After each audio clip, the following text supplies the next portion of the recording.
White Walker-perpetuated offenses are considered especially heinous. In Westeros, 4 dedicated friends investigate and discuss these vicious episodes as members of an elite squad known as A Podcast Has No Name. So I want to tell y'all something before we start. Oh, here we go.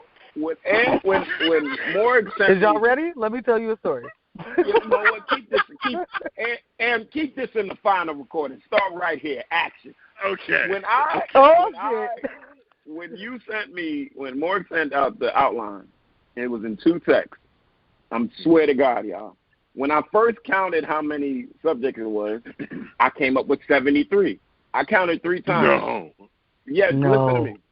Listen to That's me. Amber's I came fault. up with 73. It wasn't 73, right? It was 43. Right. I kept thinking 73. I even I do a whole math thing on how to split up the topics. So I'm like, all right, everybody gets 18 plus 1. One person gets 19, 18. I start splitting up the topics, right? It's a random. I have my own message. Don't even ask me, y'all. And then I count at the end to make sure they're all even if I have to switch some up. And I'm counting, and I'm like, this isn't 73. And I'm counting. I'm counting. I count 4 times. I was like, wait a second. So I think I'm going crazy, and I missed the text. So I go back to the text and count out all the topics again, and it's really 43. And I just want to say it's amazing because I thought I was assigning 18. So when I did the first count and AF only had like 11, I was like, oh, man, I must have done something wrong. Well, really it was 43, and I divided it up 11, 11, 12. And I don't even know how I did that. It's like 11, 11. Wow. Whatever. Don't even mind what I'm saying. I divided almost evenly. Everybody has 1 except one person. So who got the extra? One and other. Morg has the extra. But it's amazing because I was off count, and I'm thinking I missed 20 topics. I just wanted to share that with you, the mania that goes into the production of the show. I appreciate the mania of your, I like that. It's just like us running around at, at Saturday Night Live in the back, even though I don't like that show. Exactly. In Living Color in the 90s, like we're running around the back, before it's just funny. You know what I mean? Somebody's on fire. All right. I'm holding, y'all don't have any drinks? Y'all got a drink? I'm holding up my drink. I have a drink. I always have a drink. What are you talking about? Yeah, hello. What are you talking about? Obviously, you have a drink. Okay, and just hold up your hand and put up a black drink. Right. I just want to toast the final episode of this great season. Cheers. Man. Cheers to the Cheers. All right. Wow. I'm closing all my containers so in. I am Aphrodisiac. I am DJ Ambush. I am Curly Castro. Wow. I am Morg, and that's all I got. And we are a podcast has no name. Even when we start off online, I guess that's part of it. Yeah. We try, y'all. We do try. We need to get like we an don't 8 try that together hard. or something. We need like a. We need bars. There's no count that's going to work because Castro purposely delays. The only way it's going to work. That's not true. That is not true. That is taking true. Your last bite of your shrimp, burger, salmon, slider. We would have to assign a word to each person. Like, podcast has no. That is a perfect idea. That's terrible. By next season, we'll have a call sign. We'll have an actual intro. Yeah, like and be able to. You're gonna be able to stay together no more. Yeah, exactly. We just all we need is Am to insert the intro. That's it, because we ain't gonna be able to do that. Yeah. That might be it. We can. Oh, I can do a rap. Oh my God. Okay, so no. So Afro's first. Don't be playing no Game of Thrones. Hey. No. I'm here for it. I vote yes. That was I vote bad. No. I vote yes. No. Yeah, I went all the way back to the 80s with that. The hook was the best part. Game of Thrones. I'm here for it. Let's transcribe it. I'll work on it. I'll record a clean version for the kids. Yes. Like first take. Yes, I want all of this to happen. Oh my God. Okay. Okay. So the episode starts off in King's Landing. We got the Unsullied standing ready, showing us Hi, again their presence. What was that? Hi, Grey Worm. Hi, Grey Worm. Shout out, Grey Worm. And they looking mad organized and mad together. And then in come the Dothraki. Fucking screaming organizedly. And two dogs on the horses. But just wilding. They're just wilding. And it's like, yep. It was interesting juxtaposition of those two, like, types of armies or Forces. types of, like, groups of, exactly. And, like, united and wilding and united and, like, very disciplined. United and Wildin'. That's the name of the episode. That's the name of this episode. That's the name of the episode. United and Wildin'. Make sure the Wildin' spelling is correct. Yeah, With and the somehow N, Wildin'. Yeah. Yeah, so I'm just, like, looking at them, like, what is going on? Are we, like, about to attack? I wasn't expecting them to be there. Like, I wasn't expecting all of them to be there. I thought, like, the group was going to go and that was going to be it. But to see all of the forces there together was like, oh, word, okay. And then it kind of pops us off into Bronn and Jaime talking on top of the castle. Right. So I don't think they were expecting all the forces to be there either. Because as Bronn's going around and he's concerned about, make sure we get more of this and more of that and get everything all stabilized and get ready. When the Dothraki arrived, the look on their faces was like, okay, all right. They brought the ringers. It's a wrap. I do like how whenever they discuss the Dothraki with Bronn and Jaime, they consistently make it known we can't beat these guys. Yeah. We just can't. Okay, we can get the Golden Army. I understand we cannot beat them. We've never fought anything like these guys. They were out there killing us for sport. It's not it's not what's up. Yeah, that whole conversation at the top of the wall, everything with Cox, that was pretty funny too. That was pretty hilarious. But again, I just love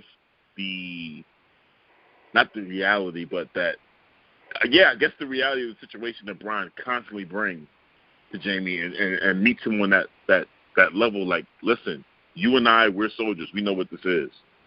This is just not a good look. What did he say? Like, I feel like we're about to be the downtrodden. That was he knows. It's you over. are. Yeah. Can I say something real quick? Yeah. Do it. Mm-hmm.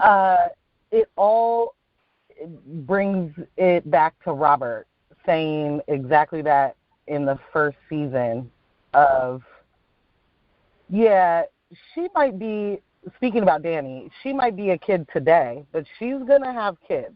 And she's going to try and bring those Dothraki over here.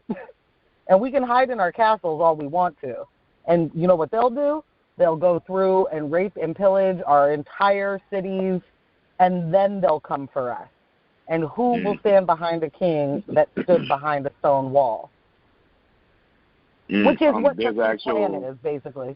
Go ahead.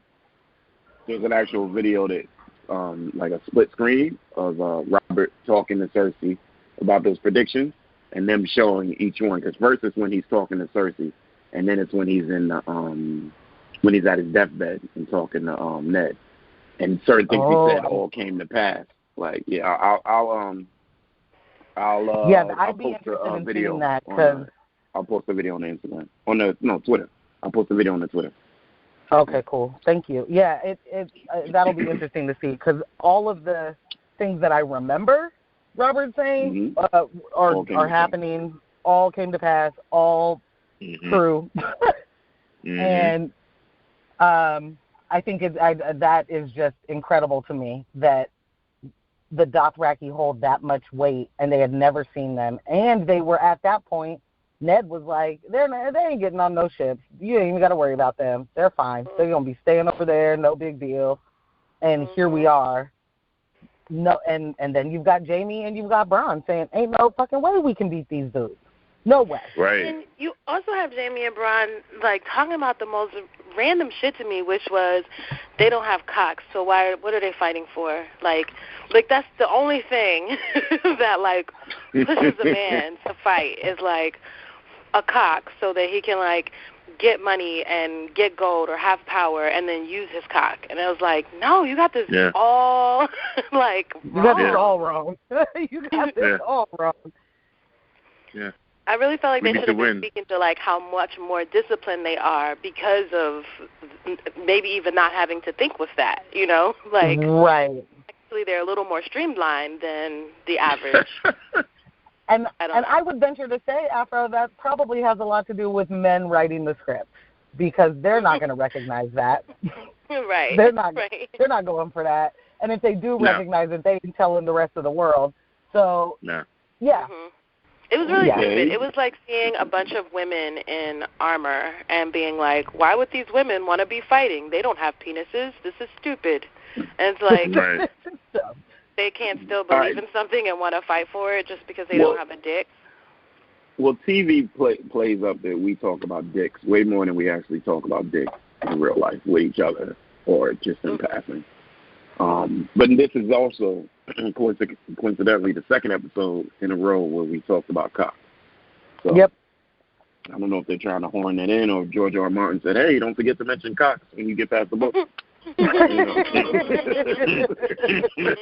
know, I'm saying these are notes. Like these guys are really, you know, they're real thorough. So there's certain things they look on the board. Oh man, we haven't mentioned a cock in like 18 scenes. George is gonna get mad. Better do it. We've kind of gone out of order. There's a lot of cock talk this season. I mean, even if we just think about Dick On, if we talk about fucking and you will never let Dick On. Dick On will live forever.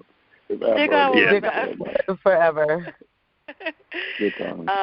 But yeah, the Hound and Homeboy he was talking to, they had a conversation about cocks. Like it was been a lot of that this season, which you know is fine, it's cool, I'm not offended or anything. But we're getting to the end of the road. We're not forgetting. You gotta stuff everything in. We're getting to the end here. Okay, so the Dothraki arrives while the Unsullied are standing there showing their very poised and disciplined stance, and they come through just wild for the night.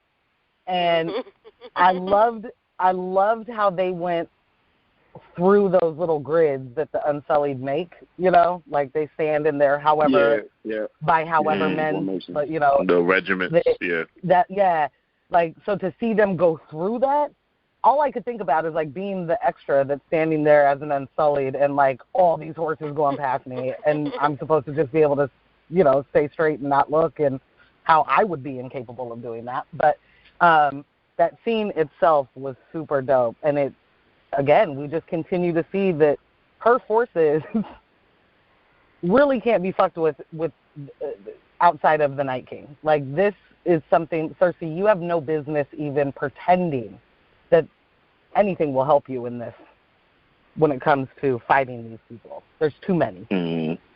And too many different fighting styles. And too many different kinds of weapons. You know, like, she's just not taking any of that seriously. And I appreciated this show of force. Yeah, she is disconnected. But completely. I guess I should point out too that on the last call, I thought that they were outside of like Highgarden. What's it called?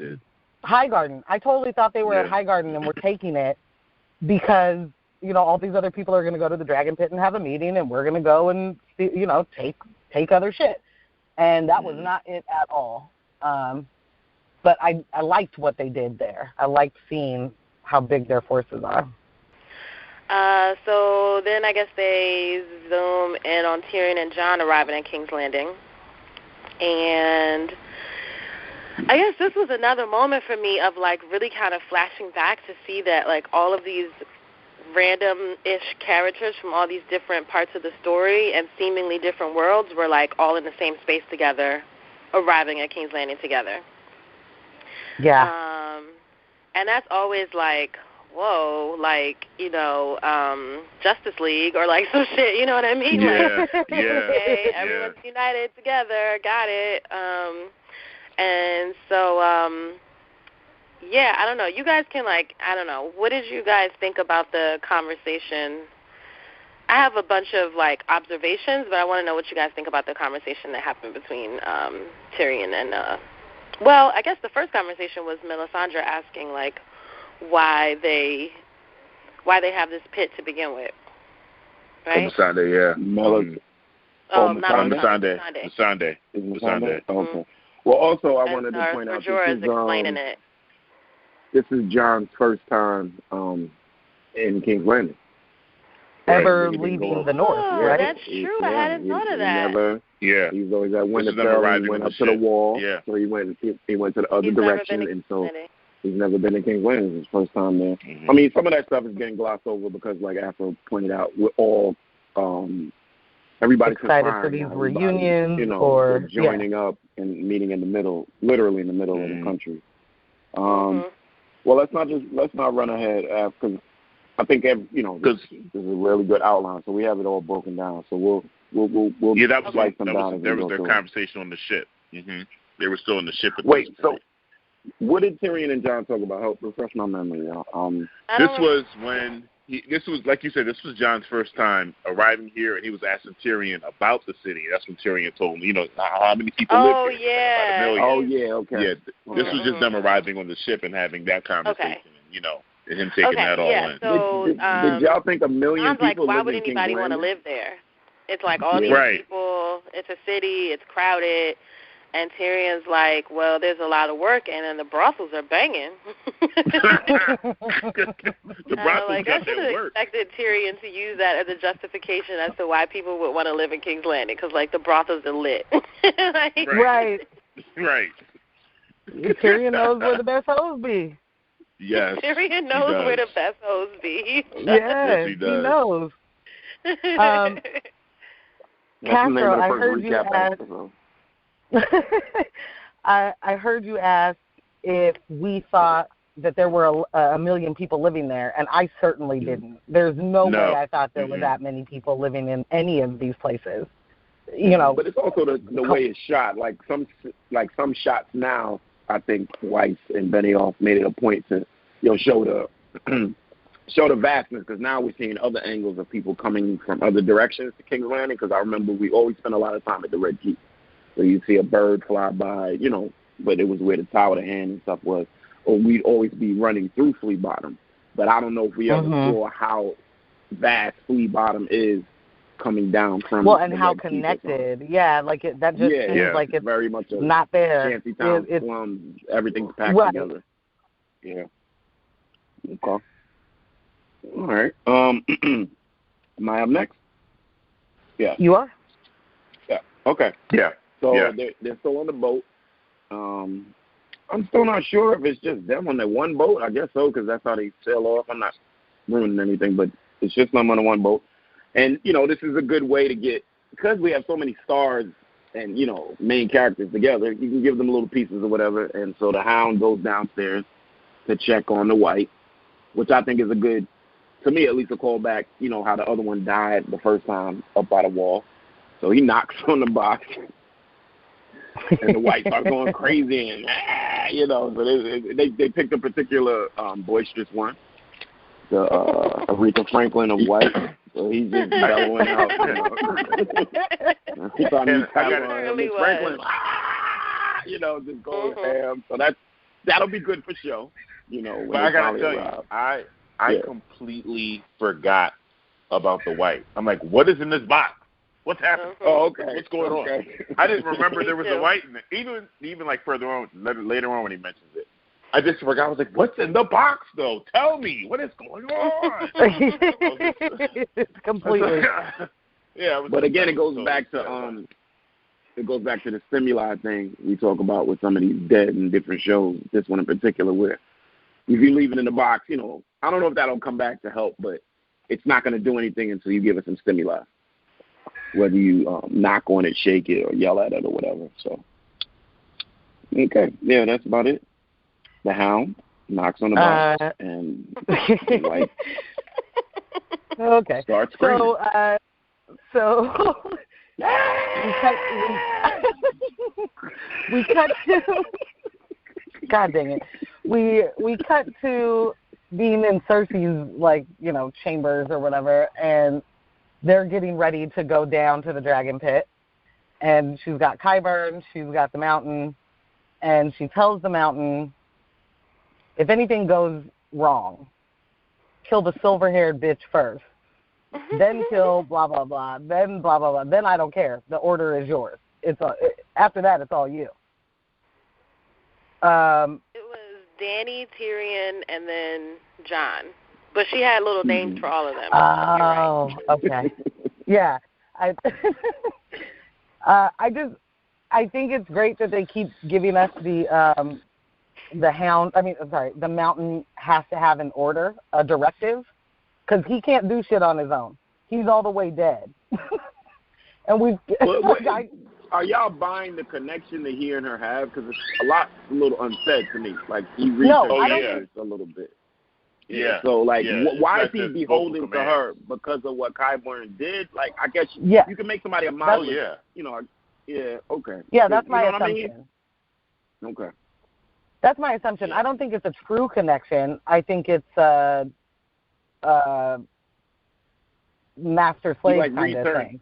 Yeah, he reads her inflections, not just her voice. Like, we'll talk about it later in the episode. He responds to how she reacts and not just like, kill now, like, Yeah, he just steps. There's times that he steps forward without her even saying anything, and he's like, what's good though? Like, it's it's crazy. He almost reacts like a dog reading his master, like, seriously. Right. It's really weird. Danger, the dog will get in between you and the danger, just without even giving a command. What they do with the mountain is interesting, because I think because it's so interesting and being zombified, brother and all that, it has to have an interesting end. He's not just going to die slipping and cracking his head. It's going to be epic battle notwithstanding. I'm saying it's going to be something interesting, because this is a whole other thing, keeping this cat around. And I really thought way back when he was dead after he fought the Viper. That just seemed like, you're poisoned too. Right. So Qyburn starts, rubbing his hands like baby, and it's like, I've been waiting for this opportunity since they kicked me out of the Citadel, And it's almost like giving us a new character. Yeah, he has. Right. It's almost like giving us a brand new character with this version of the mountain. Well, in the book, he's called Sir awesome. Robert Strong. He's not even called Sandor. Is he Sandor or Gregor? Which Clegane is he? Does anybody? Gregor is the Hound. Okay, so he's Sandor Clegane. And in the book, he's named Mr. Robert Strong. He gets a whole nother name, on some Reek shit. So it is another character. Some Reek shit. I can't wait till we get to that. All right. Wait, I have real quick. Okay, go ahead. Sorry, real quick. Gregor is the mountain. Sandor is the Hound. Okay. The other way around. Other way? Oh, yeah. That's what it is? Okay, sorry. I think she's confirming. Gregor is the mountain. Sandor is the Hound. Okay. So the question I have is, so I remembered the order because I wondered if there was a significance to it, with her saying, kill Dany first, then kill my brother, then kill the guy who calls himself King of the North. Like, do we think that there's any significance in, like, that order? And, like, if one of them could die, Daenerys being the first one, would that do something different than, like, killing Tyrion first or killing, you know what I mean? Like, you guys have any thoughts? Oh, yeah. I honestly think that's definitely, that's definitely a very, very strategic order of priority there. Kill the woman that can control the dragons first. Get her out of the way. And then kill who she thinks is her mental or strategic rival next. Get Tyrion. Plus, I hate his guts. He's the second most person. I hate his guts. And then, we'll deal with the King of the North. We'll deal with him afterwards. Yes, definitely. I want him dead before you start on anybody else. So, it definitely, I think there was some significance to that order. Agreed. So let me see. Cool. All right. So then we got Jorah explaining to Missandei why they built the dragon pit. I like that they just given us little hints of history and some of the stuff we've seen in the history and lore, and we've heard them discuss what happens to dragons in captivity and how they get smaller, when they're not roaming free. But the explanation he gave, which is they really can't be they needed to be controlled some type of way. They were just, they're picking off livestock. They're picking off children. They got to eat. You can't just let dragons roam free. So, I mean, at Dragonstone, it was a different situation. At Dragonstone, these dragons were able to roam free and do whatever they wanted. But you're at the capital. You're at King's Landing. You have a population at that time of 1 million. We don't even know how many people were there before. So you really couldn't just have dragons all over the place doing whatever they wanted. But, you know, that was how they ruled. That was the strength of that family. So I think it was real dope how he broke that down. And just with that conversation, it allowed Missandei to be in the episode and still play the back where she needed to be. I like that we got so many of these characters all together, but no one was overbearing. No one was unnecessarily on screen, but you were reminded that they were there. So that was dope. Yeah. Yeah. Exactly. Yes. Yeah. Right. Yeah, I thought it was cool that they spoke to the danger of the dragons, and in a way it kind of highlighted how controlled they are with Daenerys, because they're not, well, I guess there was one point where they were kind of like randomly burning people when the guy brought his water to her. They were like adolescents, you know. They were going through puberty. They were lashing out, you know. Yeah, that part actually made sense. Yeah, she didn't have as much control as she would have liked to. She definitely didn't. Right. So it seems like she's gotten a lot more control since, and them speaking to that kind of highlighted, you know, her, I want to say kind of like owner-pet relationship, even though she sees them as her children, but just like the discipline that she's put in them, regardless of whether they're her children, her pets, or whatever, she has like come a long way with being able to control them. Yeah, well, I can parallel my own personal experience. So my cat runs away for a week, and now when she comes back, Bunny's like hissing at her. They're not getting along just yet. And Dany has the same thing with, she had to put Rhaegal and Viserion in captivity for a while, while Drogon was out in the wild doing all God knows what. And then he came back, and then they unified, and they've all been different and more controlled since that actual moment when they fought back on Marine, because then after she's able to blow up the ships, and then they fly across the ocean, you know. So since that moment, and that's what I was saying, I'm paralleling with me, one dragon flies off into the wild, the other ones get locked down to be held down for a minute, even though they probably weren't the one that burnt that little kid in the first place. It was probably just Drogon. And then after that, Dany wrests more control. She can ride on the back of it, give it control. Again, the dragons react the same way the mountain does to Cersei in terms of you know, responding to her ticks and movements and stuff like that. Probably why they dodged the ice there. So, yep. I think that was significant, the Marine thing right there. From that point on, she's had more. And I remember years ago, not on the pod, but on the call, Anne always talked about, you know, she has to wrestle control of these things. Like, you know, it's one thing nurturing them so they can be like their children, but you have to gain some control because you need some advantage by what you can do with them offensively and things of that nature. Next is Podrick and Tyrion. And I think this is like part of the cute part of like these reunions happening of these people who haven't seen each other in a while, and they're just like, I missed you, man. Like, I didn't know if I'd ever see you again. I didn't know if you'd be alive or not. Like, what's up, you know?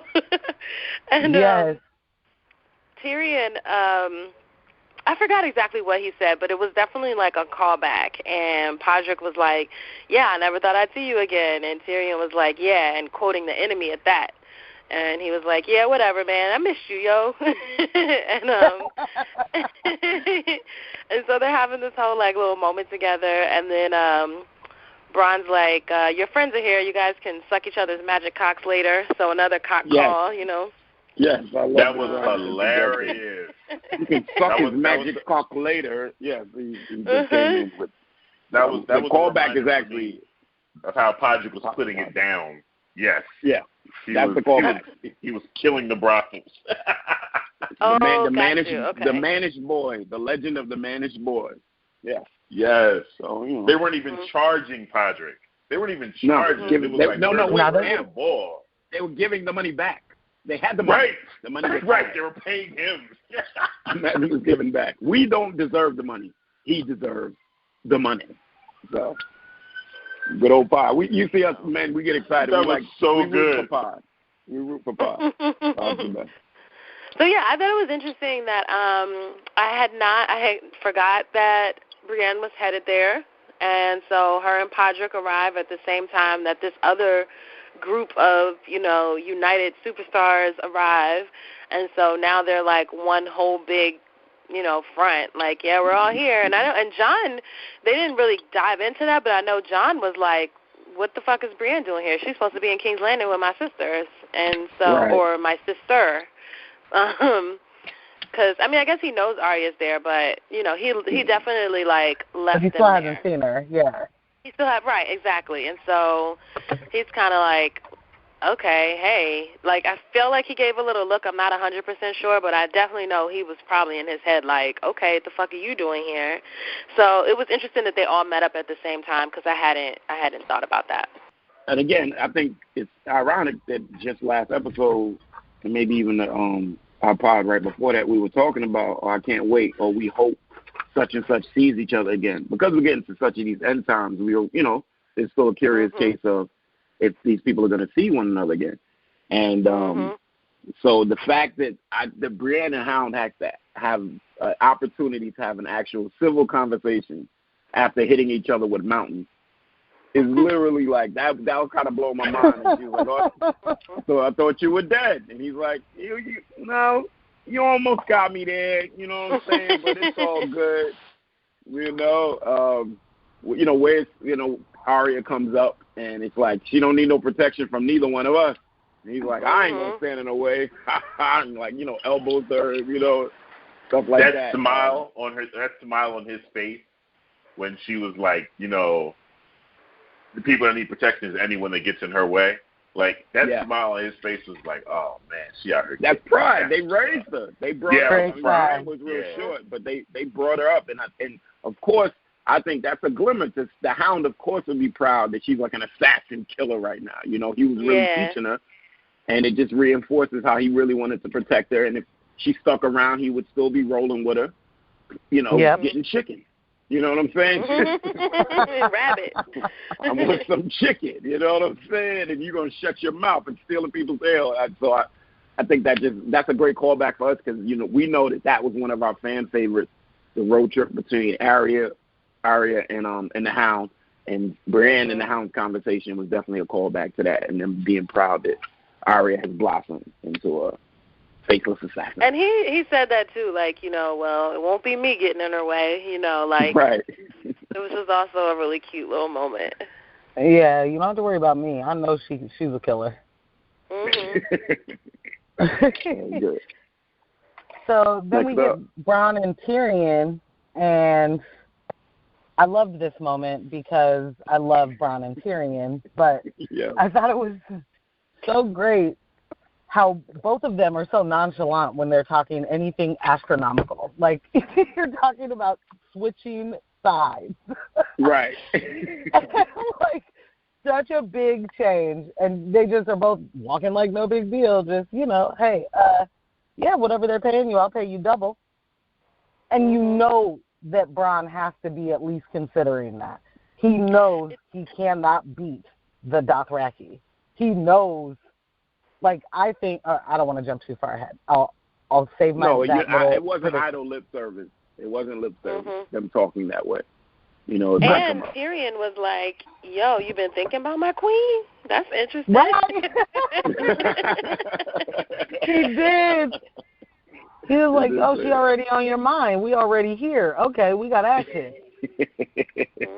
We got action." All right. So yeah, I love that scene. I thought it was interesting that they kind of went through this moment of, like, Tyrion's like, you put yourself at risk, and Bronn's like, I didn't put myself at risk, you put yourself at risk. And, like, Bronn had a very interesting assessment of what he did, even without, like, having known a couple episodes what Cersei said to Jaime about what Bronn did, and then the way that Bronn's perspective of it is, like, I didn't put myself at risk, actually. Like, there's a there's money on your head, so I actually kind of, like, turned you in. And it's like, that's interesting, Bron, because that's not what anyone else thinks, you know? Like, nope, not a soul. Right. That's exactly what I was gonna say, you know, before we switch scenes. Like, that was so funny. The look on Varys and Tyrion's face was like, wait a minute, what are you walking that sense to? Well, I definitely didn't look at it like that. So Tyrion's just like, it's good to see you, man. It's good to see you. Yeah, he did. He was like, it's good. It might be the last time. It's good to see you, though. I like how you played that. So next we have they arrive in the Dragon Pit, and everyone's, you know, they're exchanging glances. I didn't think, I thought Jon and Dany were going to be sitting with each other. I didn't realize they'd be, you know, representing their different houses or whatever. So it was just funny. Everyone's just sitting there exchanging glances, waiting. You know, what are we going to do now? And just taking in how big that scene was to see all these characters. Yeah, it was just like, man, we're getting everybody in this scene. And then after that, Cersei comes in. Well, okay. So right before that, actually, I was going to say that the Hound, I feel like he walks over to Tyrion, and he's like, am I going to die in this shit city? I got left in the city, so I wouldn't fucking die here. And am I going to die here? I was like, oh, that's interesting. Like, that's one of the first times, excluding, like, one of the last episodes when the Hound is, like, completely shook by the White Walkers. But outside of that, I've never really seen the Hound, like, am I going to die? Like, should I be fearing for my life? Like, I feel like he's always ready to fight, but not really worried about dying. So that was, like, interesting. Right. Well, remember, he's a little changed from his you know, his encounters with Pastor Ian McShane. So, you know, I like that they didn't change him too much. Like, he didn't turn into, like, some saint, like Lancel or something. But he has a little different to his edge. So, yeah, and I mean, he was saying that because they had been standing around for, like, what felt like forever. Like, is it a trick? It was so tense. Like, what's going on? We've been chilling for a second. Like, what's happening? And then your boy, Urine.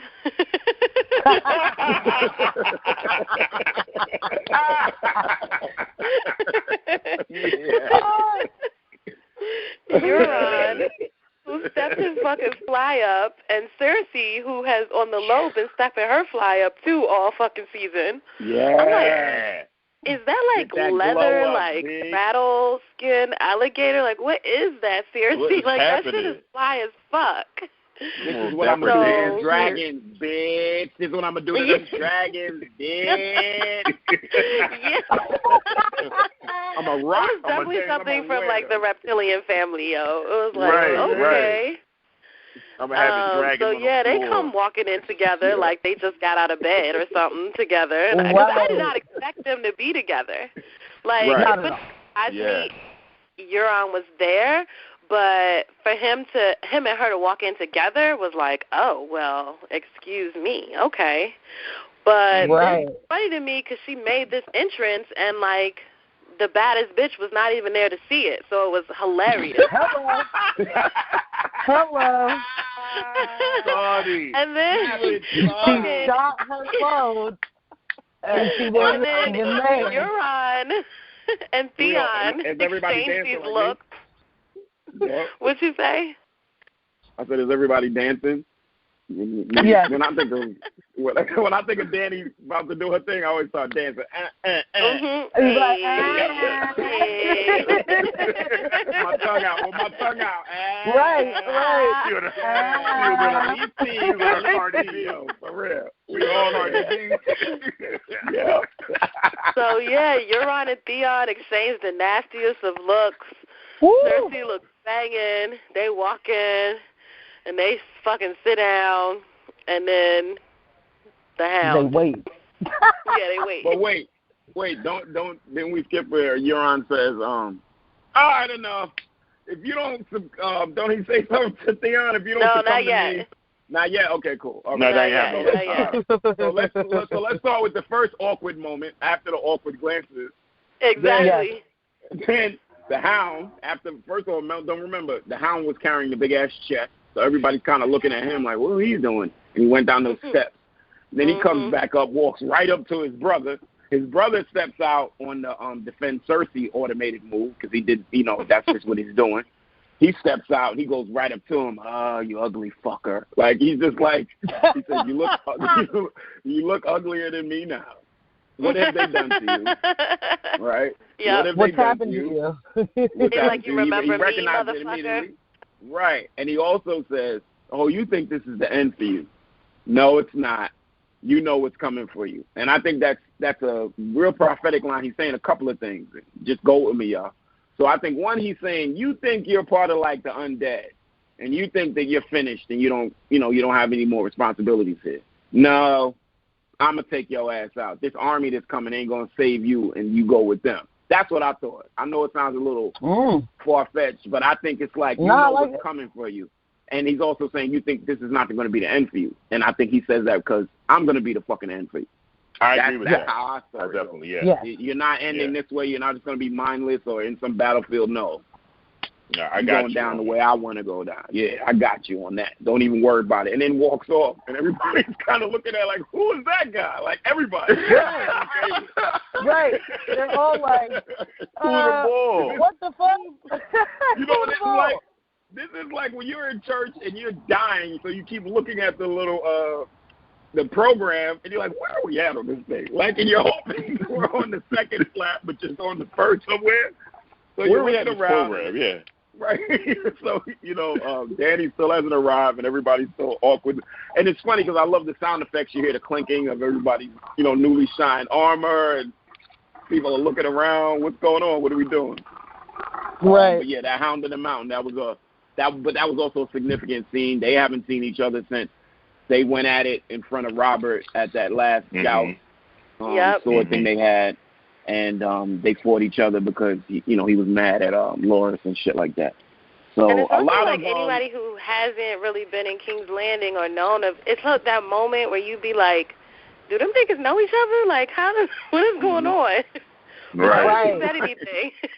Oh, why they town? Why they just town? That's weird. Yeah. Y'all know each other? Yeah. Nobody talks to this monster of a man. And also, I think it's significant he's just standing there. Like, I don't think he's super dead inside, but he's really near. Morg said it. He's half, three-quarter dead. But the fact that he stood there and listened to, and he said, you know me. Like, there was something there. It wasn't just, you know what I'm saying? And again, the special circumstances that have kept the mountain alive will lead to at least a special, if not satisfying, death. It's not just going to be him falling off the side of a wall or something. It's going to be right. I look forward to that. It's going to be. They haven't let us down. Like, I know the pace of this season. I've been reading a million reviews, y'all. And I know people are complaining about the pace and the lack of character development in all the previous seasons. But this show has not let us down. And there's many shows at this point. Right. Yeah, so they're now introducing a new character time to light the match. match. Yeah, but I'm just saying they're just talking about the change of the show with the distance. We don't care about how long it takes people to get where they're going. It's like Dallas, the big scene swipe, and you're on another compound. And now you're in Winterfell now. Yeah. Like Batman, But I love it. This is a great show. No shorts. Stop giving it shorts and just enjoy it. I'm just swept up in it. So this scene is another one I'm just swept up in. Yeah. I mean, I love it. We have limited episodes left, right? They are aware of that. This is in 13. Yeah, but they don't. They don't talk like that. Dumb stuff. Yeah, they're morons.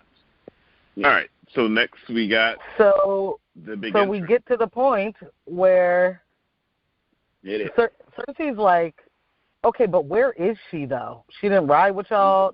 What is this?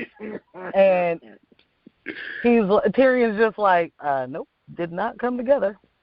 Nope, didn't do that. And you hear Drogon, you see Drogon. Cersei is like, this bitch really just rode up on a dragon. Millie Rock rode up. Block. She did. Really rode up on a dragon. And the very best part for me was that she walked Drogon down the side of the dragon pit like it wasn't a structure Like it wasn't an enormous, massive coliseum. Like he was just taking a stroll on a hill. Mm-hmm. That was the biggest fucking it move. Like it was the front steps of the house. Just come on down here. Yes. Mm-hmm. It was a Michael Jackson move, because if you notice, as Drogon was stepping down, he was also lowering her, where she didn't have to like step too much. She was on his shoulder, and he lowered all the way down, and she just stepped off. And I heard, no, and I had been waiting for that moment. I had been waiting to see her actually get off, because they always cut away, and then boom, she's like, stepping off. Thank you, so I was like, this is perfect. Thank you. Yes, it was the Michael Jackson. And it was fantastic. Like she just literally, not only did you wasted your whole diva walkthrough, you wasted it because she wasn't there. You wasted that whole Mariah Carey strut. And she comes in, right, fan in front of you and everything. Right. And she comes in, lowered to the ground by a dragon. Like, there's just nothing that you can do at all. There isn't. Yeah. That's the most boss shit ever. And everyone try to act, especially Cersei, like they wasn't spitting dust out their mouth, because that dragon just poured up so much dirt and dust all over the fucking place. It's like bricks falling, everything. Yes. And everyone's just like, I'm not gonna act surprised. I'm not gonna act surprised. She made it I'm here. not gonna act surprised. Like literally, that's the dust settling of a tornado, and they all just sat there. Like, fantastic observation, Afro, because that shit is true. Yeah. And Cersei's face was so fucking tight, yo. Yo, she got a full facelift from that dragon. Yeah. She was tight as fuck. She was tight. Yeah, there was no. She knew it. I wasted my whole shit. I planned it out that I was going to be the last one in. I made y'all wait for me because I'm the best one. Not only did I have to wait for you, you came in on a dragon that you're not supposed to have, because those aren't supposed to be alive anymore. Yep. Yeah. And then Dany doesn't do a diva walk. Dany does a very sweet, innocent walk. Which, like, if you're getting off a dragon, like, you could be a boss-ass bitch if you wanted to. But that's the moment. That's a psych move. But this was her moment to be police with the knee-high boots strutting down the street. That was her moment. Yeah. But she went with a very, like, and I think in general Dany's demeanor is very feminine and, like, you know, demure. It's somewhat soft. Like, her demeanor, like, she can have a harshness to her and how she rules and all of that, but, like, she's very gentle in how she carries herself. And so, you know, she didn't even have a diva walk, but it was still diva because she just got a fucking dragon and, like, you know, casually strolled over, like, sorry I'm late, guys, traffic in the air. Do y'all feel that Dany's been a little... Diva. That is her diva, exactly. Do y'all feel that Dany's been a little do y'all feel that Dany's been a little subdued ever since Tyrion's been these talks to her, especially after the Tarleys? I feel like she was subdued this episode. I mean, we'll get more into it, but I feel like No. Okay, so I just want to say really quickly about her demeanor. I think that is all her form of power play. She doesn't. I agree. I think that she showed up. Yeah, she showed up with her full forces. That's a power play, right? I don't even really need to talk to you, is the way that I looked at the way she handled that situation. Far less diva attitude, but more like, oh, okay. you want to yell at me right now? Okay, I'll be quiet. Dany knows that if she wanted to, she could totally go there with her dragon and do whatever the fuck she wants. She does not need the approval of this woman. She doesn't look at Cersei the way everybody else looks at Cersei, because she doesn't know Cersei. She doesn't know how, like, afraid of Cersei that people are. Like, she doesn't know that fear that people have of Cersei, all of that. Like, she's just another woman who's sitting on a throne who she's like, fuck that shit belongs to me. I don't even really have anything personal against this bitch, other than I know somebody in her family tried to kill me at some point, but, like, fuck her. I don't care. I know what I could do. So I feel like she's subdued because she knows her real power. 100%. I agree 100% with that. That's like, my deal. Out of anybody here, I feel like I'm the only one that can call a dragon back and kill everybody right now. So, like, whatever. Like, Cersei, you can make all these faces you want. You know, talk about how long you waited. Listen. What? Yes. What do you want? Are we going to talk? Yeah. Okay. All right. Let's talk. Because all of this other energy you're giving me, you're exact. All this other energy you give me, nobody cares. Nobody cares. Cersei. You're not going to manipulate me with that. So. Yeah, she was killing it. Because the moment she sat down looking for it. She didn't even look at Cersei. She sat down looking straight ahead, and then she was like, "Oh, right, Cersei, you're over there. Let me look at you." And Cersei's like, "You're late," or like, "I've been here for a few minutes," or some shit. And she's like, "We've been waiting." Yeah. She was like, "My apologies." She was like, "My bad. What are we talking about? Did I miss anything? Did y'all start?" I mean, Castro, do you feel differently? No. Okay.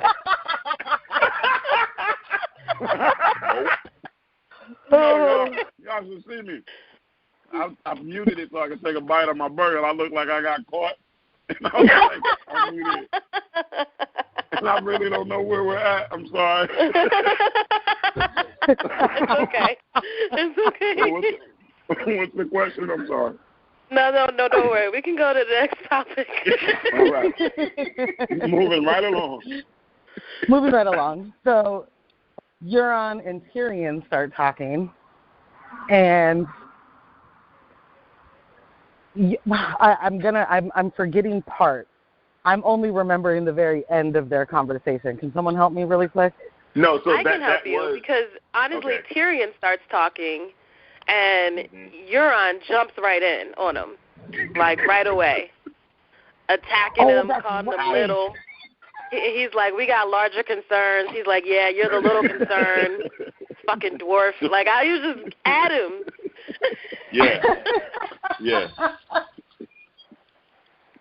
Is this where he interrupts and he says, he starts chastising Theon?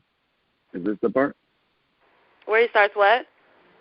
Doesn't he chastise chastising? Yes. He's like, submit to me. I got your sister. Whatever everybody else is talking about. I'm standing here, always look like I'm wet. Doesn't he always look like he's wet? No matter what. He always looks like he's drenched in the hottest of sun. Yeah. He always looks like he's soaking wet. Like his hair. I never thought about that. I mean, he is a pirate, but like... Right, and he's an iron are you Aquaman? What are you doing? How do you go in the left? Swim? You're pouring buckets of water over your head. He is the drown guy. Oh, my God. You're going through car pouring buckets of salt water over your head. You're right. I thought you guys had ships. Like, what's going on? You don't have ships? You swim everywhere you go? Come on. He's the fat guy that swims with all his clothes on. He swims with all his clothes on, the fat guy. Get out the picture. You look ridiculous. No, they had. You look ridiculous. So yeah, that's when he's taking all the shots at Tyrion, and Tyrion looks at Jamie like, your man? What are we doing here? You just gonna let him just. And Tyrion like, I told you guys about the short jokes, especially if you have to explain them. They're not funny anymore.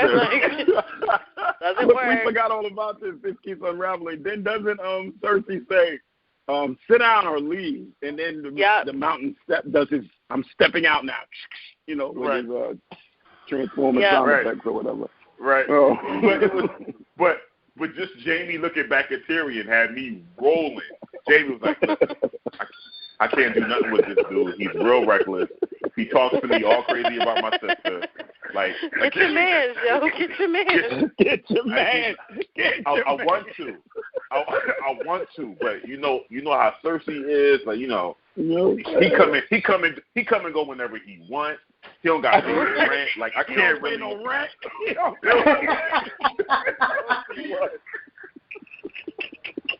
I got nothing. Yo, that's exactly the thing. He just said it out. He don't even close the front door. He don't wipe his feet off when he come up in the crib. He don't put no money on groceries. He don't put nothing in the fridge. This nigga eat all the snacks. All the snacks. Nigga walk by your grandson's fort. Fuck your fort, man. I hate you. I hate you too, little nigga. That nigga fuck your fort. Fuck your fort. Dead ass. I hate you. And you know, because finally Cersei is the one that controls him. Cersei's like, sit down or leave. Yeah.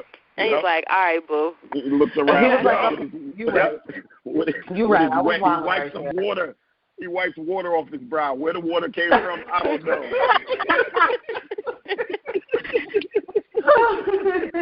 I can't breathe. All right, next up. It's me. Okay, look. Yes. All right, do we John, finish the John okay. Cersei. Yeah. So look. Doesn't Cersei say something a little off-putting? And then John goes, "This is serious." You know, he's like, I'm not joking. This is so serious. And he, like, you know, John gets into his John stance with his wolf clothing on and stuff, and he goes, "It's serious. It's no joke." You know, but it's funny because John's talking seriously, but literally because he's talking about the army of the dead, quote unquote, it sounds like he's being poetic, and that's why everybody doesn't take him seriously when he gives the pitch.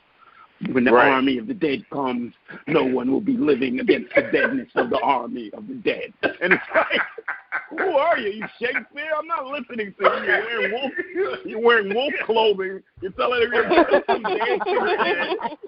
It's hard to tell. You look ridiculous.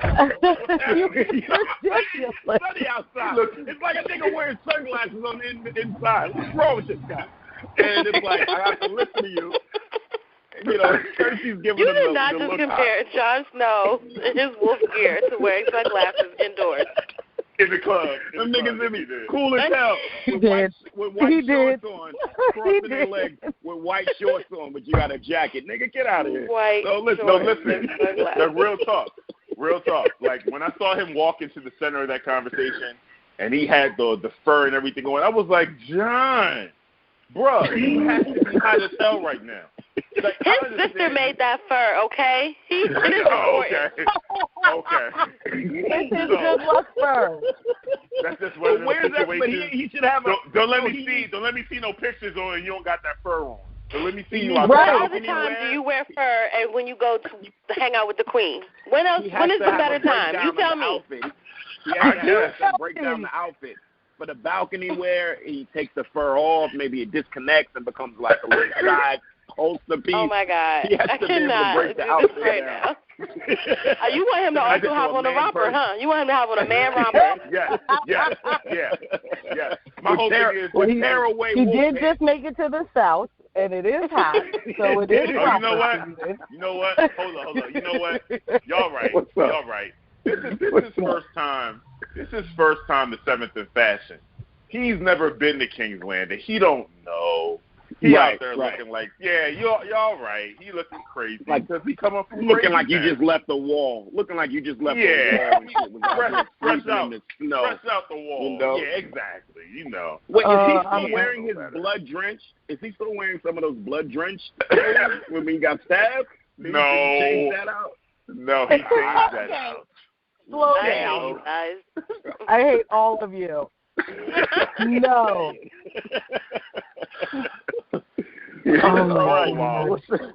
What's next? Cersei and Danny. Cersei and Danny. So we've been waiting forever for this conversation. Yes. And again, Danny is she's arrived. She has arrived. Like, figuratively, physically, she's arrived. She's in her zone. So there's absolutely nothing. All the energy Cersei wants to give her is just like, okay, yeah, sure. Like, you can't fuck with her right now. And to me, that was like the whole vibe of that conversation. And, like it was just like, come on, man, what's happening right now? And I can't remember what she said to Cersei, or what Cersei said to her, that the next thing we had to have the white. We had to have the transition to the Hound. Cersei was like, Danny was like, you know, Cersei talked about pulling her army back, and she's like, you know, for what? And for a would-be usurper, how I'm supposed to trust you? You and right. like Danny was like, you have my word. And she was like, a word of a would-be usurper. And I was like, ooh, she called you a usurper. Usurper. Oh, she's serious. Usurper's like motherfucker in the realm. It really is. Yeah. Which makes me want to say... She called her out her name. Which makes me... Yeah, which makes me want to say, didn't you marry a usurper? Weren't you a queen because of one? I was with the big bad usurper. Now what? Hello. I was with the original. Hell.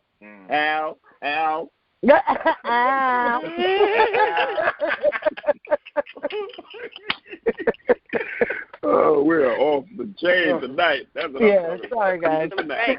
So they're like, we got something to show you. And she's like, whatever. And so the Hound. She's like, I mean, whatever dumb thing you have to show me, this is stupid. Why am I even here? So the Hound is like, it's this box. Something in this box. And he opens it. Wait. Wasn't he so awkward with it and, like, you know, putting it down? The drama was so, like, they needed a drum roll. It was. And he opens it and fucking nothing happens. It's just like crickets. Okay. Like, did y'all think that it died? Did everybody think that it died? I absolutely thought it died. Waiting. That's exactly what I thought happened. I thought the wife died. And that nigga is dead already. It can't die. No. The one they tried to show Lord, when they tried to show the Lord Commander one, and that one had died or stopped doing it. I got you. Okay. So I was like, no. Not only was this a shit plan from the jump, now the white is dead. Exactly. I'm with you, Morgan. I was not with this plan from the jump. I don't know what the fuck. Nothing happened. We all just sitting there. Then the nigga kicks the box, and I have never seen one of them niggas run. They don't run. They walk slow as fuck, and it ran. And it ran to the most evil thing it could find, and it was Cersei. The most that's the realest shit ever. Right there. That's him. That's him. I was like, them niggas never run. Came out like, another one. And the look on her face. The look on her face was priceless. Y'all saw that, right? Was priceless. I feel like it was a big day for Cersei. Cersei didn't really believe in these dragons. Daenerys show up in a fucking dragon, okay? With a fucking dragon Lambo. One flying over top. Another one flying over top. Then the Hound gonna show you this fucking White Walker, which you've heard about also. You've never seen it. Cersei is so she is super removed and like almost in like a naive kind of way, where she's like, I've heard about these things, but they don't really exist. But whatever they are, you should be able to kill them, Jamie. You know, like. Peep the side note. If she doesn't believe in these fantastical things, she is very practical, like you're saying. She believed in Maggie the Frog's prophecy. She's always kept that in the back, so she had that. She held on to that for a long. You're right. That's really interesting. Right. Yes. She had to have some belief in mystical. Right. Right. So but that's the thing, right? But it's when all people get to pick and choose. Pick and choose what works for you. She's picking and choosing what works for her. When you want to believe with shit, Exactly, and that Maggie the Frog shit really fucked with her from the beginning. This stuff has been like, and she's seen some of it play out. Even if it was her creating it in her mind, it was playing out, right? Like, this was, beyond the wall, the north, whatever, no biggies. Like, all of it was so, and she is insulated. We've seen her leave once, and that was the first season when she went to Winterfell. When she was up there, was she acting like, I can't stand it here? Was she acting like disgusted? Yeah. When she was in Winterfell, okay, like a little, So she's very insulated. She's the world is King's Landing to her. Like, yes, she's absolutely. Like, I'm the king, and everything else I'm the queen of a little spot on a map. Right. Yep. She's like, I'm the queen of all of it, but they don't even really fucking count. Like, this is what it is. And anything that's happening outside of here, I don't really care. Like, whoever little spat is happening over there, no big deal. And I sure as shit haven't seen a dragon flying around here. And I also haven't seen any dead things. Like, none of that was going to hit her. It still didn't. Sorry. So, she got the fucking White Walker running to her like, Mommy, and somebody cuts that nigga up, and then Qyburn picks up the hand. Because Cameron loves that shit, right? Like, that's like the mountain for him. Like, oh, something dead. This is great. Let me look at this. Something dead but still moving. Still moving. How do I make this work in my favor? How do I make this like Cameron has no line. He has no line. Not a one. Yeah, he hasn't had a line in like 2 seasons. But he's still creepy. But who needs it? Because you know exactly what he's thinking. You know exactly when he stood his curious ass up and walked over there, you know exactly what he was going to do. Exactly. He had a line this episode. I feel like she asked him some questions earlier. But he's always his line was talk to the mountain. And he also said Sir Jamie. Like when he walks out, he's always talking, conferring with Cersei, and he walks out, Sir Jamie, with some creepy ass, I know more than you do, fuck boy. And that's that's been his lines this season. So John kills the white, and I love it. I can't do my John accent. I've been working on it. He goes, they die by fire. You can kill them. No, that's not it. You sound like Paris Hilton or Dragon Glass. When did he all of a sudden become like a valley girl? You have to start over. Or a gay man. You're channeling we can kill them with fire, okay? You can burn them, watch their nails, then the dragon glass. It's very sharp. Be careful. That's turned into Titus. He runs out. No, he says, they can die by fire or whatever, and then he runs out to kill him. I thought he was going to mention Valerian Steel. He didn't. He did. Aren't they? He didn't say. He said the dragon glass. He didn't say like. He said dragon glass. Right. No, you're right. I thought because he was running down the list. I thought he was going to mention that too. Because if I'm not mistaken, who has their sword? Jamie has one. But they gave it to Brienne, so Brienne has it.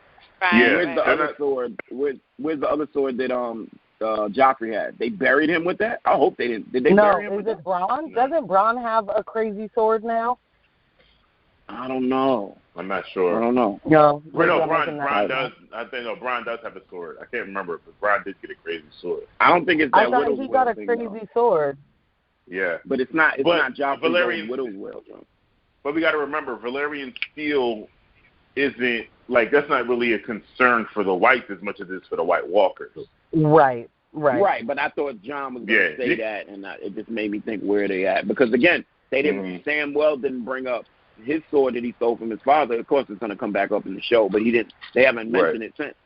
Even though that we saw the Tarleys, it's not like they even had a chance. But okay.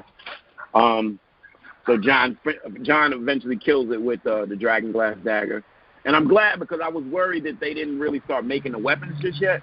But it's like we said last episode, Jorah had 2 dueling dragon glass daggers he was cutting down whites with, and John kills this one with the white. Everybody is shook, super shook, uber shook. Everybody looks shook. You got to.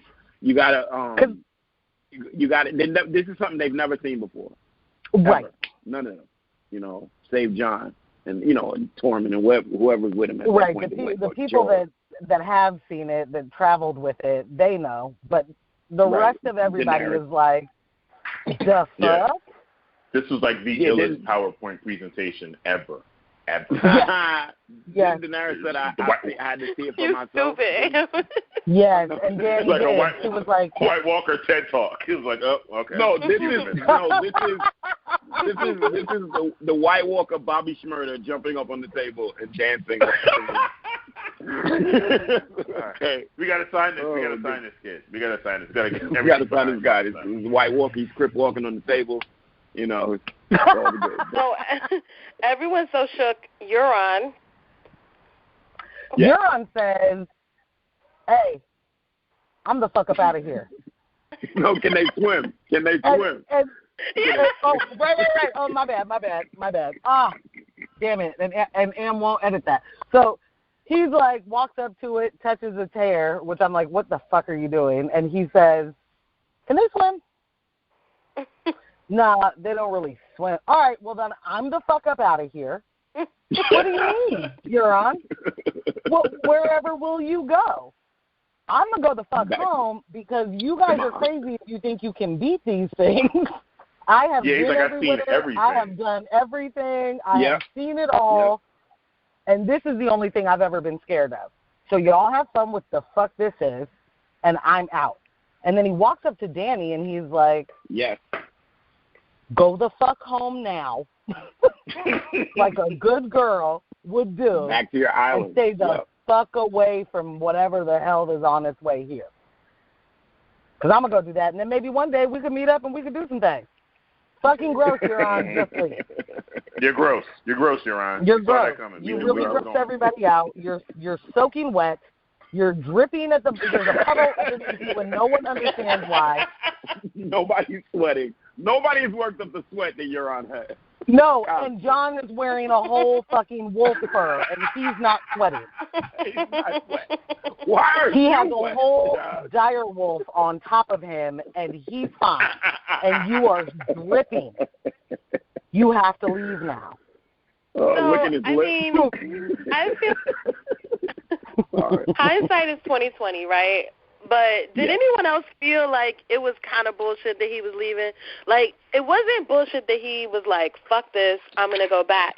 But the fact that he was leaving in the middle of the meeting to me was like, really, nigga, you just going to leave right now? Like, you're not going to wait and see what everybody say they're going to do? But like, you don't want to hear how the rest of it play out? I thought it was funny, and they've also kind of painted his character to have these type of edges. Like, it didn't surprise me that he just up and down, and because he lives on the water. And so that right, like in the middle of the thing, it is extra disrespectful. But the reason it didn't hit me was because he's extra disrespectful. So it didn't hit me at all. And he already it was just like, earlier. oh, okay, exactly. Like, so he was just gonna do what the fuck Euron does, what the fuck Euron wants to do. So none of it hit me. And like you said, hindsight's 20/20. Like, duh. But like literally, I was like, this motherfucker is. Yeah, so hopefully Cersei understands what that means.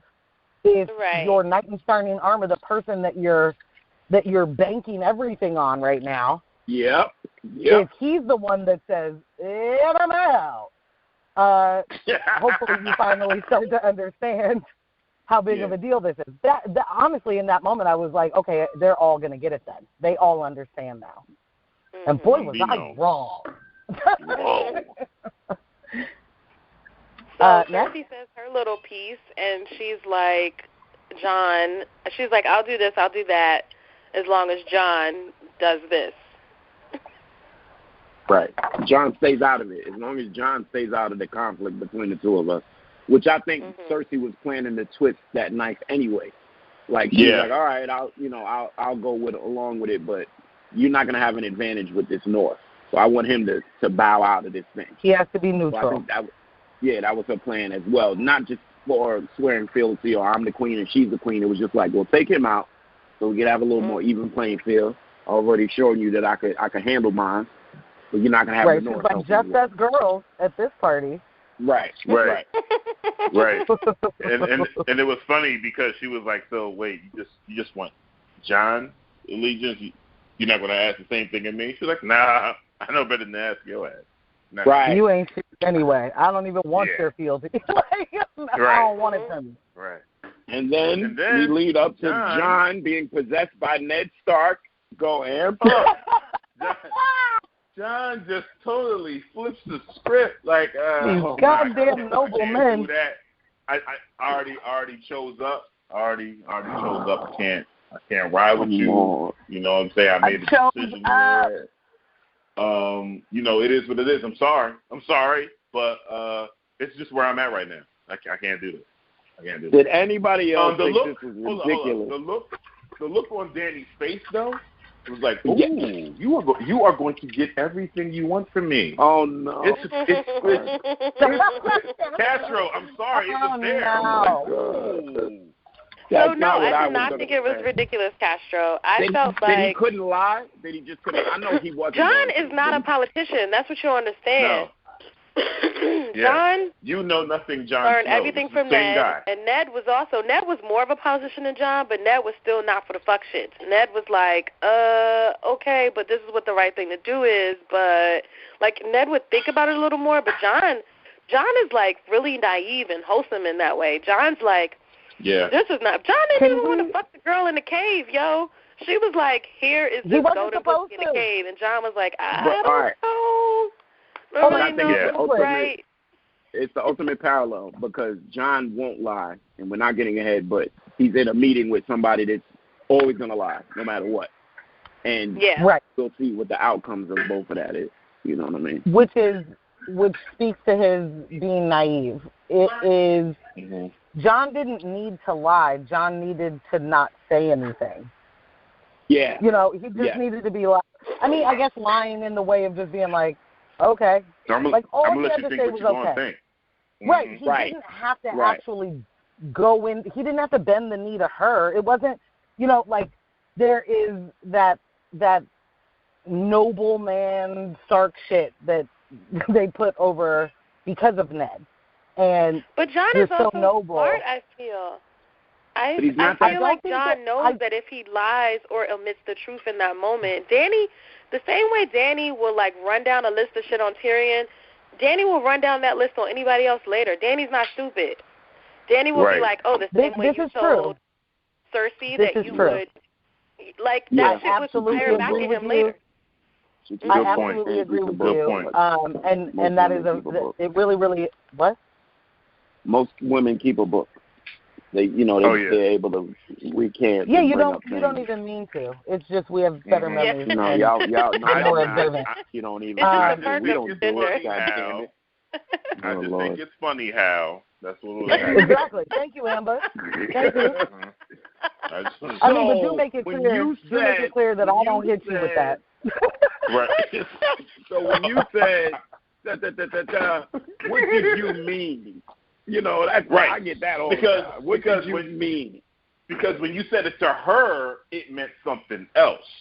Because we see what you did with that. Oh, man. It came back. Yeah, that would have hit him back in the face so bad, so hard. Like, he can't afford to do that with Danny. Yes, and, though. Because I feel like Danny just decided yesterday that the bigger picture mattered the most. So I feel like he could have, in that moment, been like, nah, you're supposed to definitely say, okay. Like, that's it? That's all? Yeah. She also completely saved him and his boys with her dragon from a bunch of walkers. Like, north of the wall or wherever the fuck they were. Right, and John isn't going to switch sides, and I get that he's, like, but he didn't need to proclaim it, is all I'm saying. It didn't need to be, you know what she's done for me? She saved me with her dragons and then lost her dragon, and those are her children, and then she saved my friends, and then I fell in the water. Like, he didn't have to do all of that. All he had to be like was like, oh, okay, I'll stay out of it. No, I think everyone's acting like, oh, you didn't have to say all that. You should have just, but if he would have did that, people would have been like, some people would have been like, oh, cool, you made that situation work out. But a few of the people would have been like, I peeped that you lied, and I know why you did it. But they're all liars, though. He's legit the only one who isn't lying. So they don't even get to make that judgment. But everybody there, John's mission has been what we're going for now, the Great War, as they call it. We'll call it that, too. So if that's John's mission, then we all think logically you should be able to lie a little bit to get everybody unified to continue. Because remember the big picture, and remember that Cersei don't believe in none of this shit, even though you just told her that. And I understand Danny's anger in that moment, because here it is, she's exercising all this poise and control, and the way Cersei's being disrespectful to her, it's like, listen, if I can reel it in and not burn her to bits, I need you to kind of play along. So I understand. But, I mean... That's a very good point. Yeah, but I'm saying it made sense. John making that decision made sense because that's right in his character. That is John. No, it's that's in his wheelhouse. That's in his wheelhouse. He's been knowing nothing Jon Snow for his whole everything. So, yeah, sure. He made it, you know.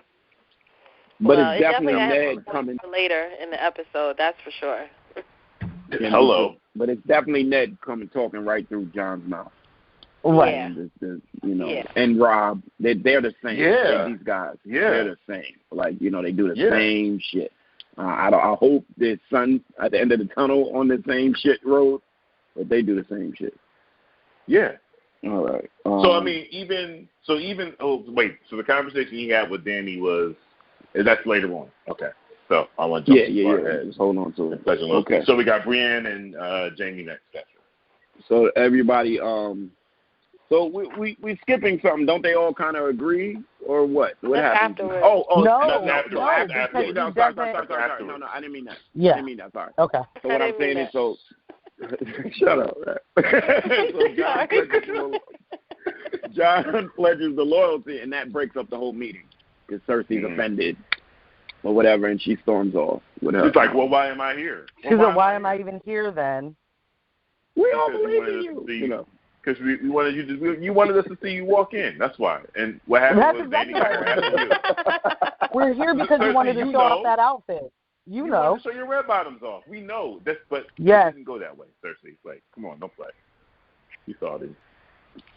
So then it breaks down, and we're still having opportunities to have these great reunions, and this is a chance for Brienne and Jamie get to talk real quick as they're walking out. So Brienne is imploring with Jamie, like, yo, talk to your girl. Like, that's how I felt like she was talking to her. So they have absolutely. Like, yo, talk to your girl, talk to your woman. Like, yo, do something. Like, imply your influence. I thought that was also implied. Like, you have some influence over her. Do something. You saw this thing. Like, everybody is of right mind except Cersei. And this was the theme through the whole damn episode. So, yo, talk to her. Let her know this is some serious shit. And then I think Jamie, and help me out with the dialogue here, y'all. Jamie alludes to something about loyalty.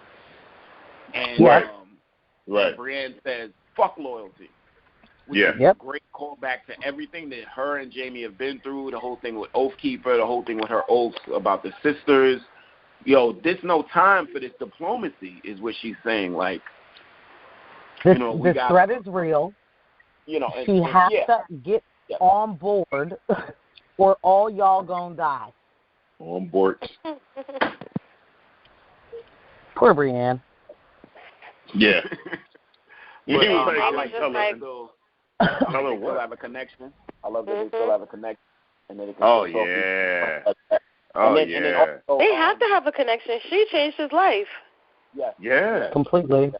And you know, all this finding a way that Tormund is having for her, you know, she ain't thinking about Tormund at all. She like, Jamie, what's good? It's so great to see you. Waiting for the day. There's remnants of that.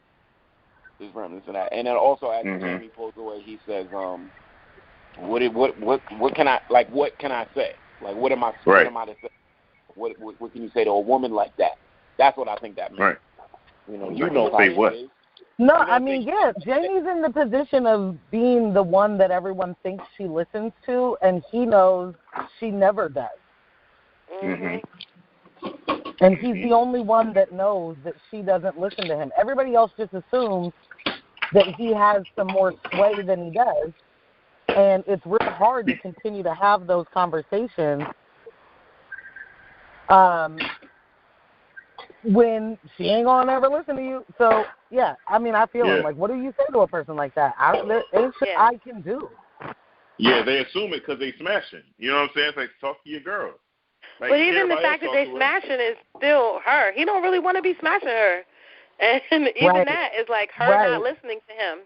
He's like, I don't think we should be. All right, fine. You know what I mean? Like, she does not listen to him on any level. So I think that's a really good point, Morgan. And then they have the group conversation because he rolls out. And then, yes, and the group conversation is Tyrion, Dany, Jon, and they're all like, "Bro, what the fuck? Why did you couldn't have just said why? What is wrong with you?" And he's like, "Hey, man, this is who I am. Why are we all mad at me? You guys know me. This is what I do." And and Tyrion's got the "I'm a fix-it" face, and I guess it's on me. And I love Tyrion with all that I have, but this season has been so trying. He has had so many terrible ideas and so many failed missions that when he's like, all right, well, I guess it's on me. I'm like, nah, it's not on you. Like, you're the last. I mean, yeah, I get it, but also not you because you keep fucking up. Like, no. And Cersei might try and kill you. Like, this is bullshit. Don't go in there. What are you going to say? You know, like, anyway. I don't want to get too far. So he, like, works up the nerve to go in there. Yeah. And he's escorted up by the mountain, which is just kind of ridiculous looking at the two of them together. So great. So great. And then Jamie and Tyrion, I guess Jamie's outside of her door, so Jamie and Tyrion have this conversation, and it's like, you know, idiot to idiot. And, you know, I don't know. For me, that was a whole moment of like, y'all niggas is really scared of her. Because for me, Cersei's only power is in the people who surround her, like her yes men who surround her, which is really like Qyburn and the Mountain. The Mountain, yes. Mm-hmm. But outside of that, like, I don't really see what power she has, but they are afraid of her. So they had this whole conversation like, well, if you're an idiot, I'm an idiot because she tried to kill me twice that I know of, and I'm about to go in there and talk to her. Well, we're going to be two idiots to say goodbye to each other. And I'm just like, this is really dramatic, you know, and like, y'all are her siblings. Y'all aren't just some like dudes, you know what I mean? Like, y'all are her siblings, and y'all are like not just only afraid that, of but her. Jamie is her twin having sex with her. Yep. But you're answering your own question, Av. Like, you said it. The only people she's known for is the people around her. And you said Qyburn in the mountains, and she's known by her brothers, and they've been scared of her. They all scared of her. Maybe even Tyler. Yeah, Qyburn is definitely scared of her. Yeah, I feel like that fear is rooted in her unpredictability and knowing that she'll go the extra length that none of them will. None of them. Yeah. Yeah. That's she's I willing think you're to right. do things no one Unpredictability else goes a will. long way. But I love that moment. Oh, go ahead. No, go ahead. You go. I was gonna say I love that moment because it was just like that. I always like that those brotherly conversations between them. Anytime it happens, just them two at it. It's that soft spot in Jamie that he has for Tyrion. It's just I enjoy it every single time. Well, and it's nice to see Jamie seem comfortable for a moment. He's always so uncomfortable with Cersei that it's when he's with Tyrion, when he's with Brienne, when he's with Bronn. When he's with other people, he's comfortable and he gets to be himself. And it's, you know, that looming threat of Cersei is always there in his mind, but he's somewhat normal. And he's not so anxious and angsty. You know, like, he's a mess when he's with Cersei. There's no like, oh, I'm so happy to be home with the one I love. Like, it's literally like, are you all right? Okay, cool. I'm out. I'm scared. Yeah. Yeah. It's like he needs to decompress after every conversation with her. Definitely. So anyway, so now Tyrion and Cersei are together having a conversation, which is for me like one of the most like much needed combos in the whole show was like Tyrion and Cersei at this point. Right. And there's like this long ass pause in the beginning. And then Cersei's like, yeah, it doesn't surprise me. Like, that bitch is just your type. Like, and Tyrion's like, you know, well, you know, actually I kind of chill her out because, you know, if it were up to her, it would be all about fire and blood, and I'm the one that advises her otherwise. And it was just really fucking tense, you know, because Cersei was, like, really coming at him. Like, you tried to destroy our family. You killed our father. You left us open, you know, which I hadn't thought about. You basically killed my children. But that's so true. Right.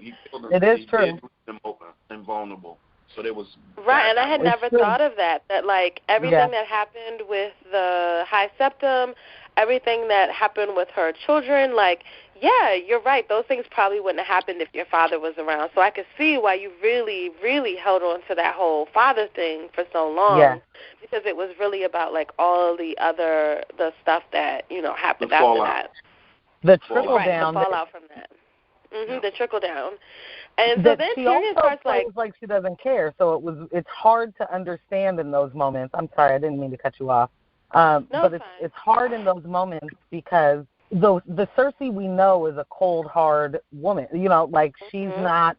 Her kids die, and she's kind of like, I mean, I'm going to kill the motherfucker that fucked with my baby, but other than that, she doesn't really seem to care. You never see her weep, like, especially Tomlin. Her last son died, and she was just like, all right, pick up his remains and bury them and somewhere. Handle that shit. Yeah, just like make sure everything's where everybody fine. else died and make it look like he was part of that. Yeah. So she's totally you never really just see. She's totally all about the revenge of it, but not the emotional connection to any of those people. So to have her say that in that moment was like, oh, did you care? Oh, shit, maybe you care. And that's our view as the audience, but I feel like Tyrion's like, I know, I get it, okay? According to you, I killed our mother, I killed our father, I killed your children. Like, I did all of this shit. I'm responsible for everything. Like, I'm the little bad guy. And I think he really put it into perspective, like, you know, you've been putting way more weight on me than, like, I've actually done. And she has this moment, too, of like, oh, our father was so mean to you, blah, blah, blah. And I feel like they really can't, like, see one another. And then he starts pouring wine, and I'm like, oh, shit, it's the fucking Poppy. It's the fucking shit he about to get her. But that's not what happens.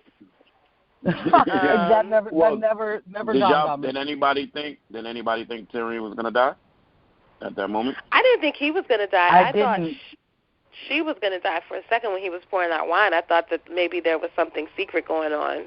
But I did really appreciate about that scene that there were, like, very real pauses, like in real arguments where you get really upset with somebody and for a while there's nothing for either one of you to say, and they were just quiet. Like, he poured that wine and there was no dialogue, and then he drank a glass and there was still no dialogue.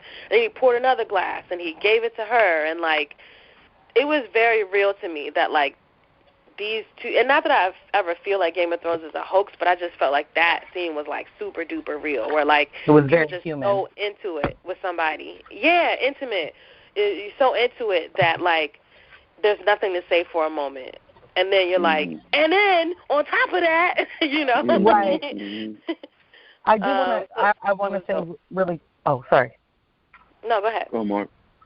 I just wanted to say, to the point of him pouring the wine and all of that time that elapsed, when he walked over to the wine, that was the moment, like, that he was telling the mountain, just kill me. Tell the dude to kill me, right? He was like, just do it. I killed your mom.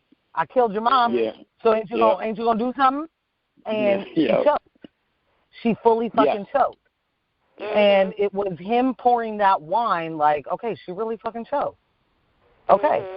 I drank my glass. She couldn't do it for as many years as we think she hates him to her core. Right. For whatever reason, really couldn't do it. In that moment, that all of that time that was elapsing while he poured his wine, drank it, grabbed the next glass, poured it for her, that all for me was him going, this is, okay, so I'm still alive, number one. This I'm going to assess this situation. This means that we can actually talk now. I'm going to hand her this glass of wine and give her my big apology, and then we can maybe go from there. Like, all of that because he's like, time. Sorry about the children. Yeah. To know I love them. Like, come on. Like, you know that. Like, you know that. And she gave me the line that I will be using for the rest of my arguing days. I will not hear it. I will not hear it. Her, I will not, is like, I can't even. I cannot. I can't even. I can't. I just can't. I can't. I won't because I can't. Just can't. I just can't. Because I can't. Not. C-U-N not. I will not. I cannot because I can't. Right? I can't. Because I can't. I won't do it. Yeah. But also, I will not hear it. The conversation was humanizing the kids because she had to admit he loved her children. And as cold and stone as she's wanted to been about her children dying, like even Marcella, she had a hard swallow when he was floating back, and she looked at him. She was anticipating it. She hadn't seen Marcella for years, living out in Dorne. Well, not years, but a couple of years, because however long, right. And so then she saw Jaime's face, and she was just sullen, and Tommen, she was just sullen, and Joffrey, they're fucking next to him, and there was mixed reaction about the scene. But I read the book, whatever. It was supposed to be meant as, you know what I mean? She's just becoming more, every child that dies, another piece of her. So when that was brought up, it humanized her again by him bringing it up and him making her feel in that moment And again, it was a real powerful scene because you're still brother and sister. No matter all the evils we've done to each other, we're still brother and sister, the same way we look at Arya and Sansa. They're still sister and sister when you fall back into those familial tropes. And so that's kind of what she says. She's like, I care about what it costs us. I don't care about all this other shit. I care about what it costs. And he's like, well, why did you even meet with us if you don't care? Like, according to you, you don't give a fuck about anything. Why do we even have this meeting? You must have hoped that something would happen. And he's like, I fuck with this girl because she wants to make the world a better place. She's impulsive, but she has people around her to check her impulses as opposed to feeding into them, She's like, I don't care about none of this shit. I don't care about these White Walkers. I don't care about blah. I just care about the people that are close to me and my family and blah, blah, blah, blah. And he's like, and she's like slightly touching her stomach, and he's like, you're pregnant. Yes. And she led him. She walked him like a fucking dog. Yeah, right? Right before that. Meant for him. Before that, think though. That was, yeah. Oh, no, she definitely. But before that, when he was like, she has people around her that makes her better, that allows her to make better decisions and all of that, and she doesn't get into an impulsive. Her immediate response to that was like, I don't care about making the world a better place. I don't care about keeping my impulses in check. I was just like, damn. Like before we knew what this was, I was like, you're out here. Like, you're just out here. No matter how heartfelt the conversation was before that, you just like, it was almost like she took it like shots fired. Don't compare me to her. Don't do that. Don't compare me to that chick. We not the same. And so my question is what truce or negotiation really happened there? Because not to skip ahead, there's a couple of things that happen after that, but essentially they end up coming back downstairs together-ish, right? So I wonder how that conversation really ended, because for us it ended with him saying you're pregnant. Yeah, I think it ties into the very, very end. I think it ties into the very, very end of the episode. So, cool. But something's there. Me too. Okay, go ahead. Okay, cool. Next. We get to John and Danny back at the Dragon Pit. God. They're walking to a corridor to be close. Yeah. Fuck. I'm going to be acting like this. Okay, so they walk into this goddamn corridor to be closer. Why can't they have conversations out in the field with normal people? Because they're in love. Because Castro, it's easier for him to whisper in close quarters. He want to whisper. Because their niece and nephew and family talk close to each other. Yeah, I bet they talk real close, talk inside each other's mouths. I'm not taking it more because I don't remember what they said because I just was sick. Because you were so grossed out, I figure. I don't have the depths of the dialogue in my head at the moment, but this was the scene where, we have been getting for at least the last 3 episodes, the Danny about to get pregnant, quit thinking that you can't. John, last episode was like, challenge accepted. I'm about to get you prego. About to shoot the club up. Let me shoot the club up, see what hit. Let's see what lands. Oh my God. No, but seriously, so we have all this symbolism of the little tiny baby skull that he's holding, and they talk about that, and then hands the baby skull to her, like, I'm going to give you your own little dragon baby, boo. Don't even worry about it. I got you. Dragon baby skull. I need me a little baby to listen. Hey. Oh, wait. You about to dress a little baby like a club promoter. What? They talked about dragons are enslaved, and, these grand creatures that evoke so much awe, and we put them in this place. So, Yes. Thank you for that reminder. Because that whole scene to me was all about babies. I got nothing else out of it. I heard that dragons. Whole scene, that's what I was thinking you about. heard dragons. I heard babies. Dragon I heard babies. you're not like everyone else. I saw them stare into each other's eyes. I saw, Yes, all of this. The connection was real. They were like, damn, that was some long travel. I can't wait to lay down. You know, all of it. Oh, you tired too? I am so tired. I am so tired. That's so crazy. Isn't it crazy that we both tired? We both tired. I wonder if we should go sleep together. Wow. I'm about to time it out of my third floor window. I'm about to time it. Oh my God! Don't time it. You gotta stay with us. You gotta stay with us. Don't time it. We both tired. We got so much in common. They got a lot in common. Like a whole DNA. Like blood. Bobby and Whitney. Yes. Right. Yes. Oh my God. Oh, Bobby and Whitney. Thanks, Morgan. You remember that song? Yes. Oh my God. I just immediately saw them in the pool together. Yes. In the pool. Yes. Yes. Oh my God. We're old as fuck. I know, and I feel like that should be the thumbnail for this episode. But anyway.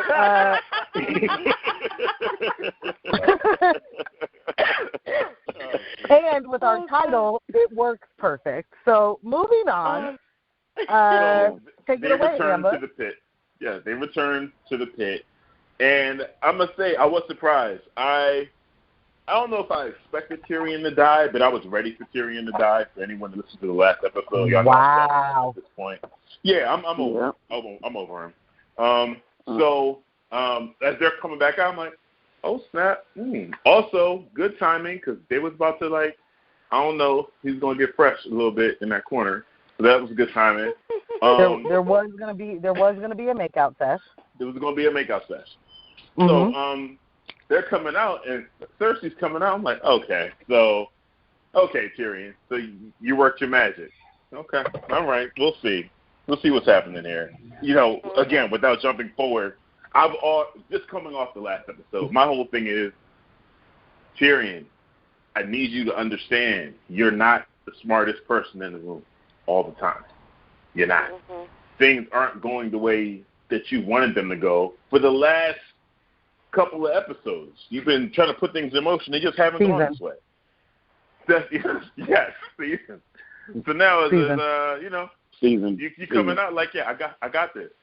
Look what I did. I got this, fam. We good. And Cersei comes out and says, all right, listen, call all the bannermen. We're going to handle this. We're going to pull this together. We're going to take care of the threat in the north. My mouth dropped. Mine too. I was just like, what? What are you up to, though? Let me find out. For real? For real? But I just thought she came to her senses and the white experience got to her because that would have been enough for me and my mind for her to, and for her brother talking to her. But I thought she was, she touched her belly. This thing is going to eat me alive because it went right at her, the most evil thing in the room. So I thought it was a little bit of that. I was being naive. I didn't expect what comes. No, you weren't being naive. Totally you weren't being naive. I think we all thought, it was what ended up happening later on in the episode was a surprise to everybody. No. Again. Okay. It was a surprise to me, lady. Morgan's like, okay, true. I know. No, Morgan's like, I know a bit, and I know that. I do. Right, exactly. She's like, okay, true. Yeah. No, I thought it was too mature of Cersei. I can't say that I was like, oh. Sorry. Go ahead, Thank Morgan. you. No. I was just. She was just saying thank I was sounding the horn for you in agreement. That's all. And I got too loud and it went too long, and I apologize. I love you and I love your horn. I felt like it was too mature of her. I was like, what is all right. But I didn't, and especially she was like, I'll do this with no promises and assurances. And I was like, okay, see, that is not right. That's not pledging the allegiance to the flag, sir. That's not doing it. It was just too right.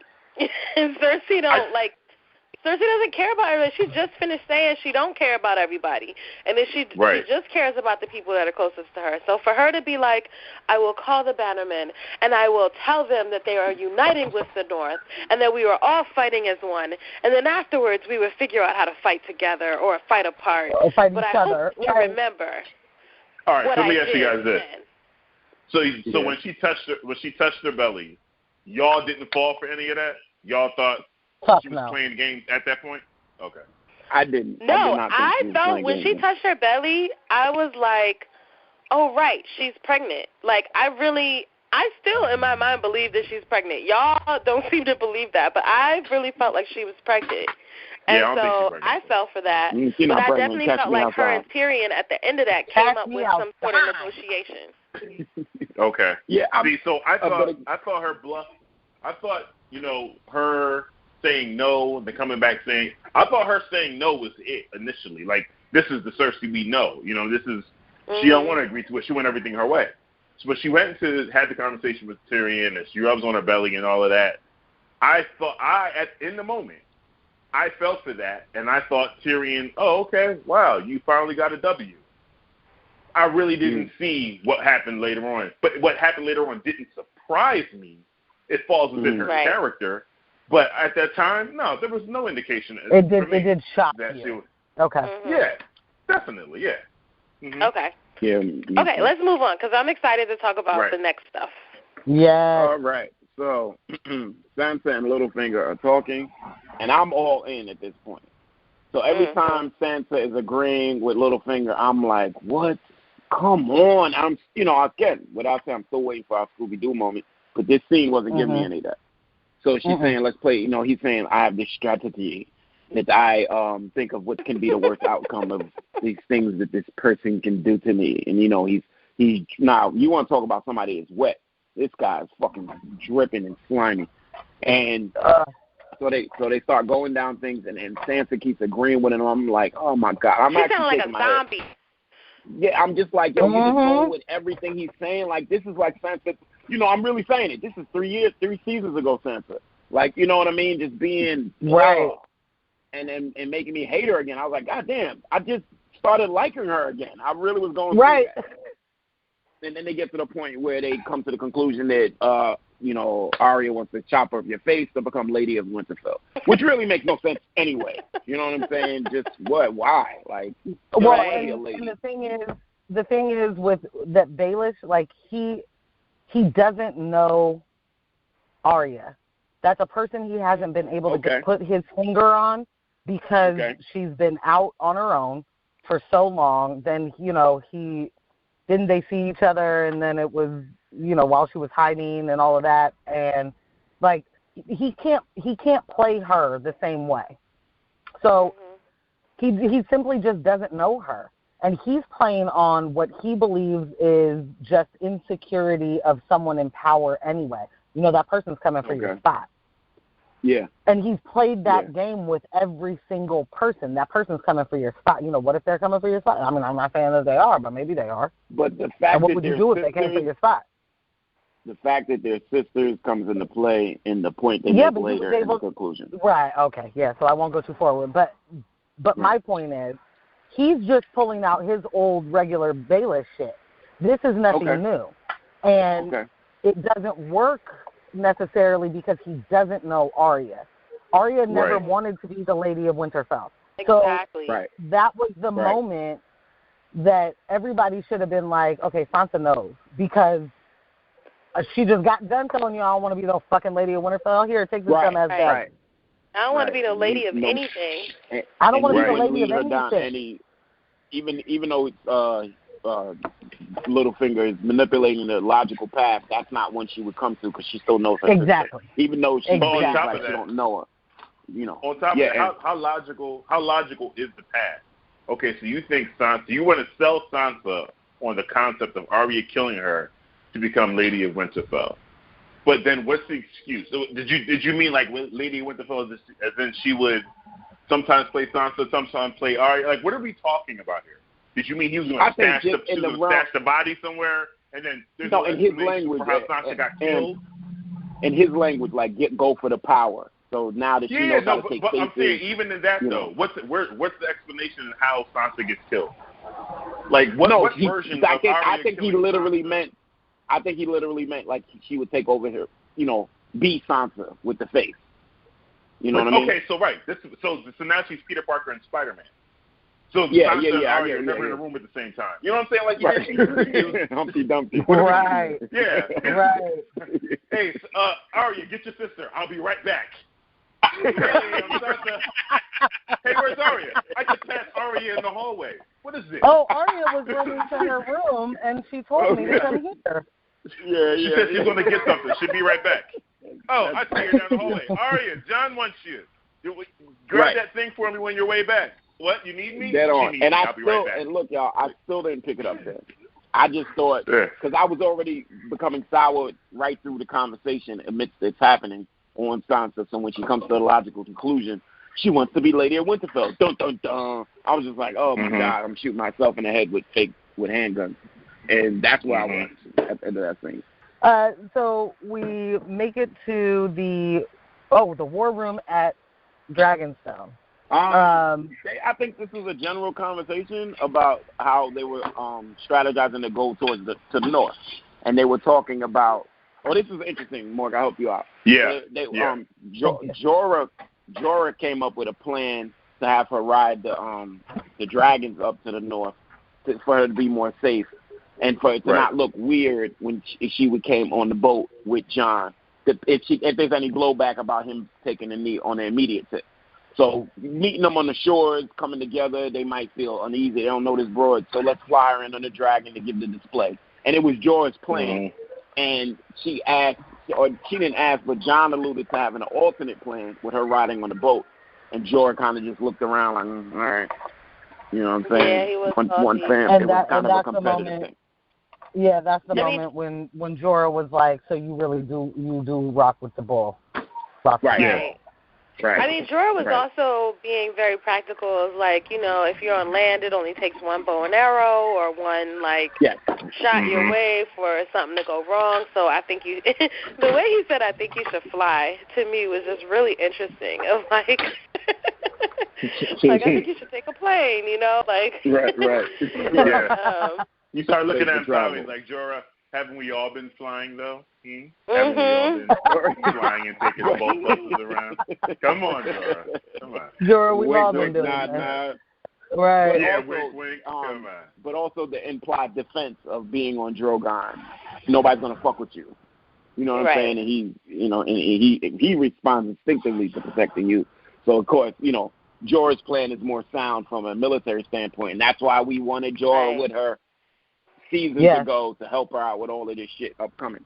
So, But I also think Jorah I think he was right.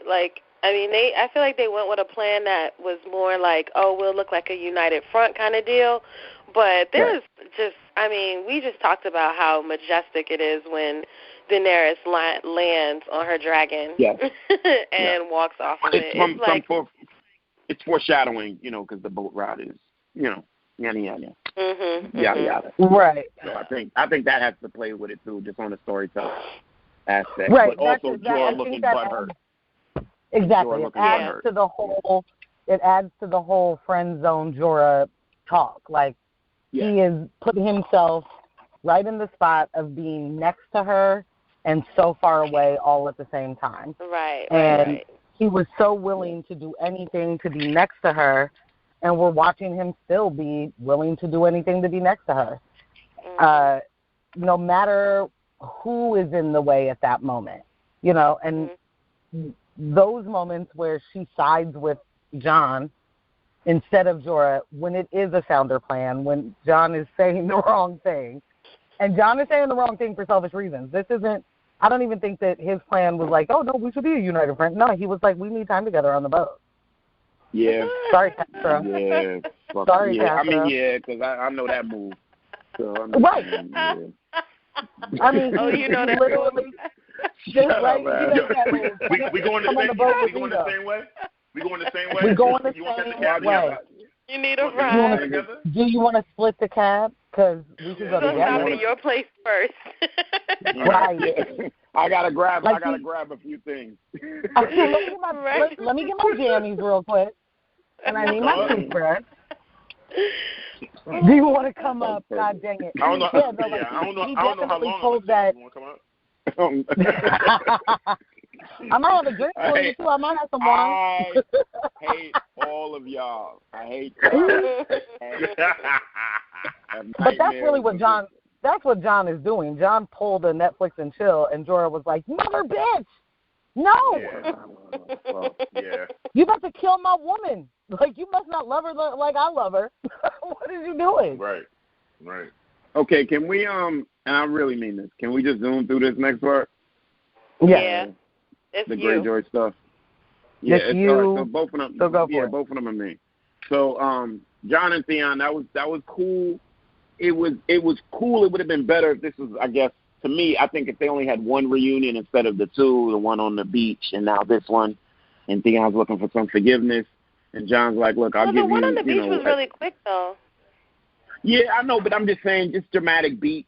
Because this one was cool for about half of it, and then the second half I was like, whatever.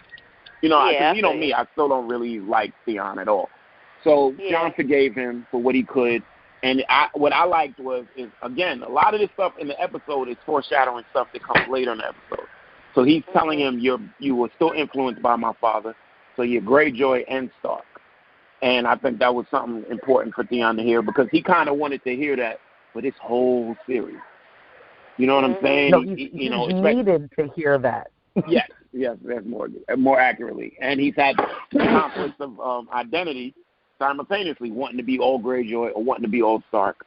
And now, the last great Stark that's alive has granted him that forgiveness and said, you've been influenced by Ned. That he touched you just like he touched me. Bada bing, boom, boom, boom.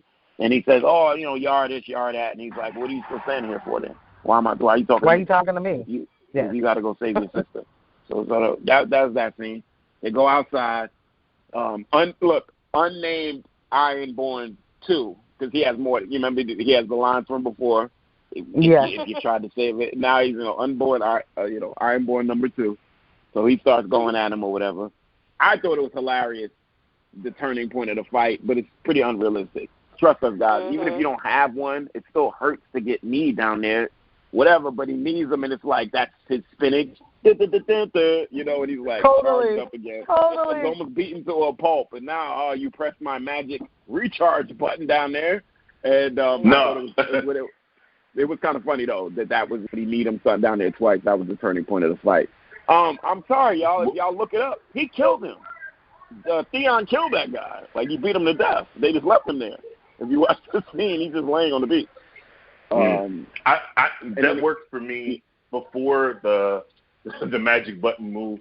Theon just coming back. To me, that was the strength of him being weak. That was him enduring everything that he's had to endure. Yeah, taking a punch. Yeah, if there's anything he learned, it was he's everything has happened to him, and he still had to respond to whatever command he got directly after that. So him being, it was like, yeah, you're beating me to pieces, but what you've done is absolutely nothing in comparison to what Ramsay's done to me. I'm going to keep getting back up.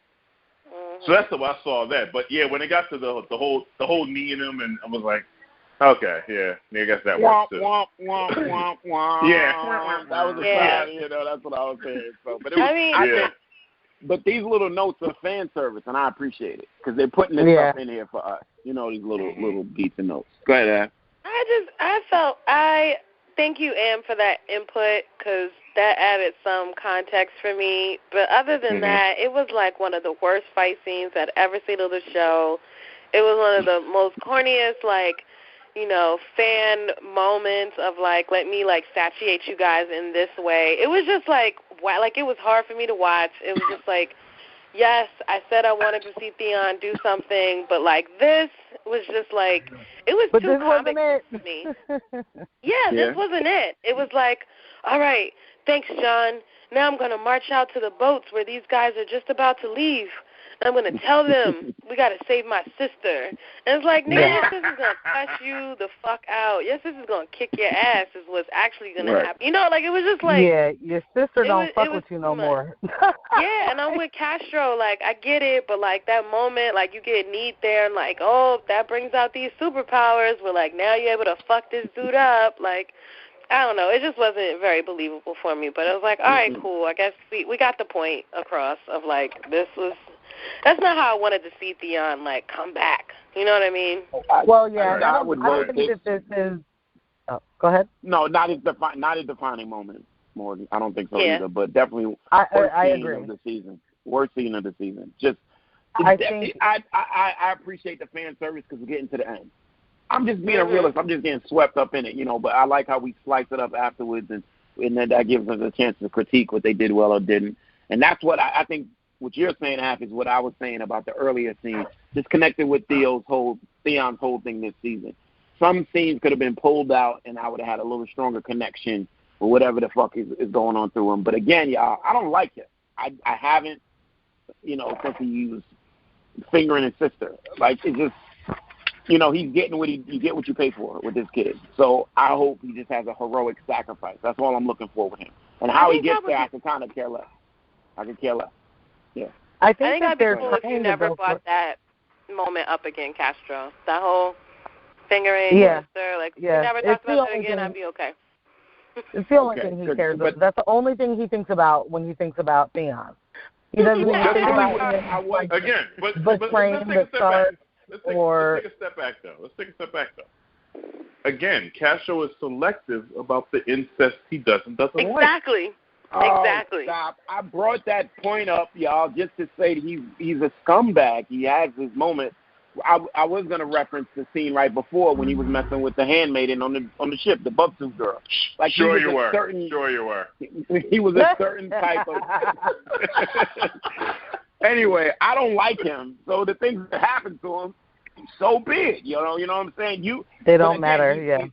He's imperative because a lot of things he has done has set things in motion. Like, he's the reason Bran ran off and started this whole journey, and went beyond the wall and became a three-eyed raven. Right. You know, that was him being the catalyst because Bran couldn't hold Winterfell against whatever. Because again, what was Theon even doing? We're gonna look back like, yo, what were you doing, dog? Yeah. You mad because Daddy said something to you? Like, that's all it was. And so anyway, he wraps it up. He hauls everybody in, and now they're going for Yara. Yara! All right, next. Yay! Woo! I've been waiting for this moment. There we go. Waiting for this moment. You got it, girl. You got it. All right. Yeah. So we about to start out with Sansa staring out over Winterfell, looking at the snow. And she fucking calls first. Huh? Banging ass hoodie. Banging ass hoodie. That's a cape, my guy. Yeah, that's a cape. It is a cape with a hood. It's a hooded cape. Right? Yeah, it was like some old diamond supply. A hoodie. Yeah. My guy. From what? My guy? Yeah, my guy. My fifth lord cape hoodie, yes, my guy. Fifth Lord. Yes, Lord. My guy. Yep. So she's like, yo, bring my sister to the Great Hall. Some shit's about to go down. And you're just like, what the fuck is about to happen? We're still caught up off this fucking Littlefinger conversation. And they all get there. Fucking Littlefinger is like hanging out on the wall, like for real leaning, like the most comfortable this nigga has been in a minute. Like he's just like on vacation on this wall, chilling. Right? I feel like his back is to Sansa. Like he's not even like looking at what she's about. He's just like, yep, here comes Arya. Plan is in full effect. And Arya is like, you pretty much like, you sure this is what you want to do? And Sansa's like, I'm sure, I'm doing what I need to do to protect my family, to protect the North, to honor them, like all of that. So she's like, you are charged with murder and treason. What do you have to say for these charges? Pause, Littlefinger. Yo, Lord Barrish. Now, earlier in this conversation, this podcast, we had a moment where we cut to fucking Castro, and he's like, oh, I'm like a kid caught. I got a mouthful of food. You can tell I wasn't paying attention in class. That was fucking Lord Baelish at that moment. That nigga had everything going on at the moment. He was like, a current century kid caught in class doing all the wrong things. He on his iPod. Yes. Fucking texting. He's on Instagram. He got a mouthful of snacks. He's like all of it. Sending a note to the girl that sits 3 seats down from him. He's like playing hip hop music in his ears, and the teacher calls on him like, "What is 37 times 47?" And he's like, "What, me? What? Oh, what?" I'm sorry, I'm confused. Are you talking about me? Wait, what? Wait, what? Wait, what? It was just the most incredible moment ever. She's like, yeah, you, like, which charge do you need me to explain to you, the murder or the treason? I'll start with the easiest one. And she just, like, goes through everything. You did this, you did that. She runs through her aunt. You killed my aunt. You pushed her out the John. Like, she goes through everything. You set off all of these events, which led to, you know, the my father dying. Like, I did it to protect you. I did it to protect. You put my mom against my sister. Her sister. Like, you even tried to put me against my sister. Like, this is what you do. I did it to protect you. I love you. I loved your mother. I love all y'all. Like, come on. Like, what? Y'all like, the he homies. went through so many. Yes, he was like, y'all the homies. Y'all don't understand. I'm here for y'all and y'all here for me. That's what we do? No? Yep. You He's don't like, give get me it? a second to defend myself. What are you talking about? I need to defend myself.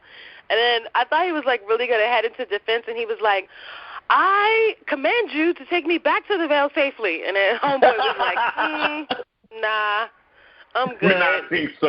Me not think so. Right? And then his voice cracked. Sansa, come on, girl. Like, he just, like, went through everything. Please. Oh, my gosh. And it was so intense. We have never seen Littlefinger like this. Please, baby, please, everything. He went through every single thing he possibly could. And then finally, Arya's like, yo, is it time? Showtime. Did the most G-fucking neck slash we have ever fucking seen on Game of Thrones. She didn't even turn her full wrist around. She just gave him a quick slugga and then put her knife back in her shit and stood by her sister again. Are you kidding me? It was insane. It was amazing. So mean. But wait. Brand, you forgot the Brand line. You said you held the knife up to Father's throat. You said don't touch him. Yo, I was like, oh, thank you, Brand, for coming out of your fucking memory lapse life where you just, like, all in the Matrix. Thank you for joining us. You just want to snap I was not even ready for that. I had to fucking forget that shit. Like, okay, Brand, all right. Thanks, Brand. Thanks, Obama. Thanks, Brand. You told Father you should have never trusted me. You know, Brand finally chimed in. You know what Brand needs is a dancing monkey that plays the drum on rim shots. Because that's how he talks. It's like just these weird rim shots. Like, but the look on Littlefinger's face was like, what? That's when he dropped to his knees. When he said that, that's when he dropped to the knees. I was like, how do you even know that? Like, right? You got all the tape. Because remember at first he was like, were any of you there? None of y'all were there. You can't prove it. Yeah. You know? Right. None of you were there. You don't know what I had to do. I did survive. I did it for you, Lady Sansa. Lady Sansa, I did it for you. I love you. So really quick, my favorite part of that whole, minus Arya handling business, but like when he throws himself on the table in front of Sansa. It was like, can we please talk in private? Lady Sansa, can we please have a moment in private so that I may explain myself? Let me holler at you. Holla. Before he can even get Sansa's whole name out his mouth, Arya cut him. He was like, Sansa!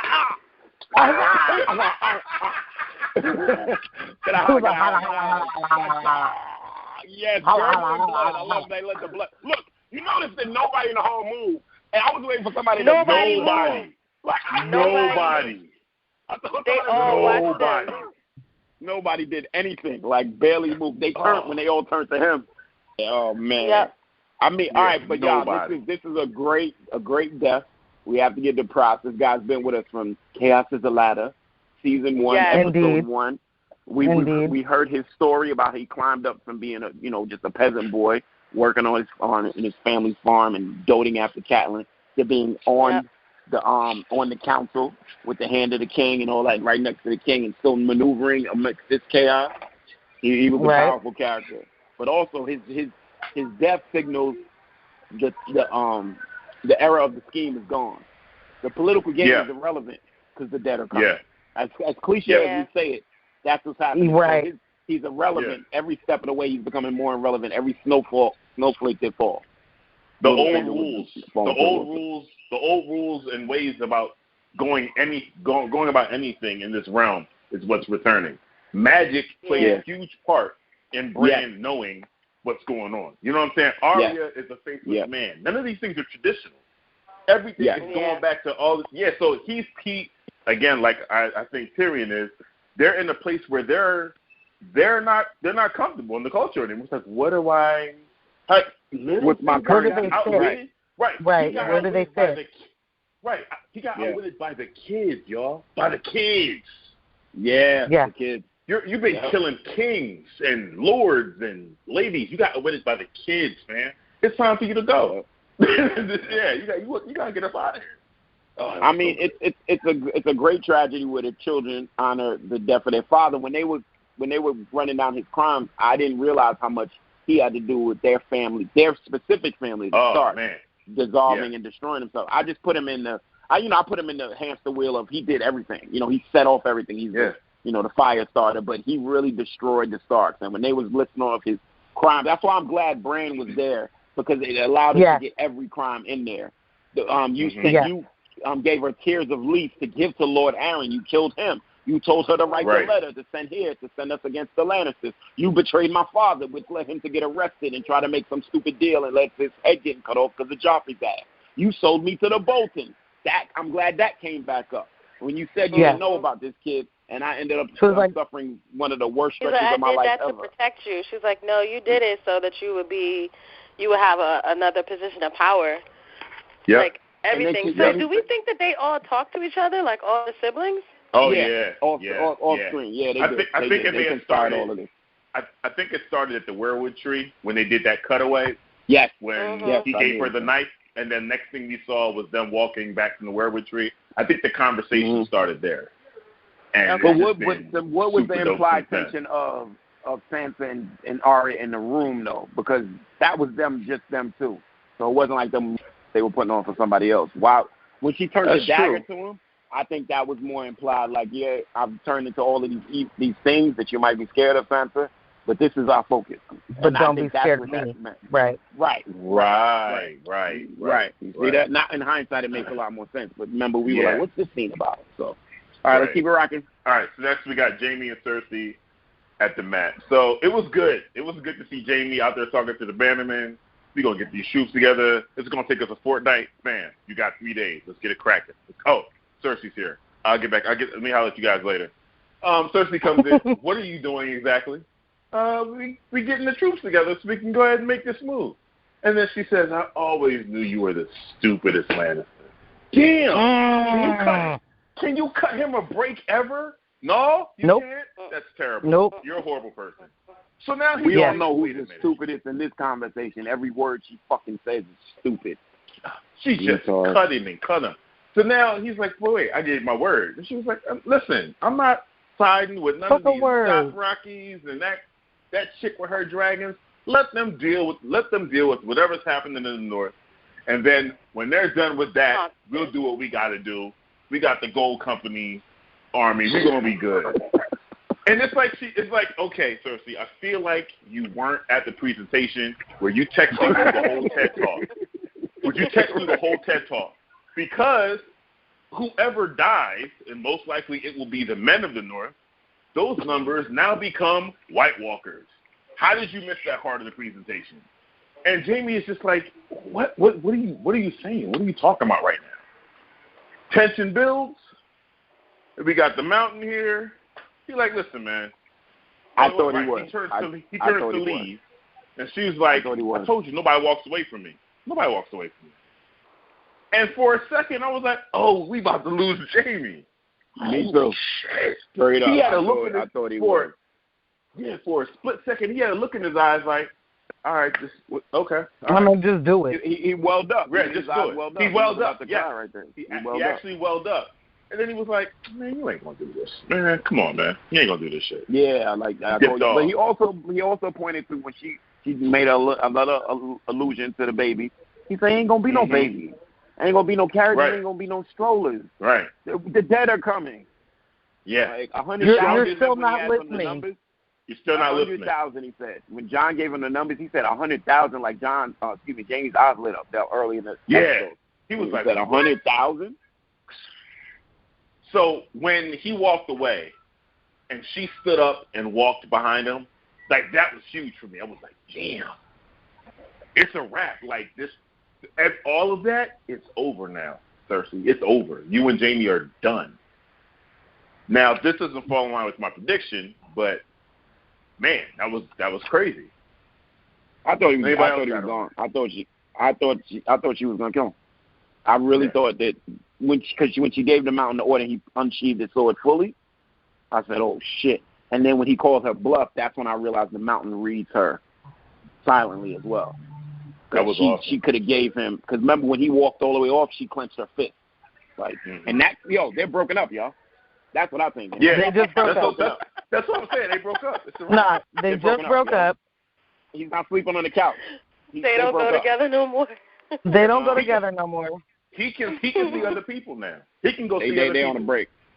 They're on a break. And I thought they on a break. No, they broke. No, they broke up. But when he goes outside and it's snowing, when's the last time winter even came? Ever, never. 100 exactly. years ago. Seriously. 100 years ago. 100 years ago. This last 100 summer. years ago. This last summer, and it's snow falling. And we also we know that the dead bring another type of winter when the White Walkers come. Right. Another added layer of winter.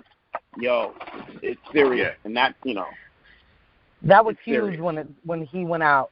I just really quickly want to say that because fuck Cersei, that was the second time she choked this episode.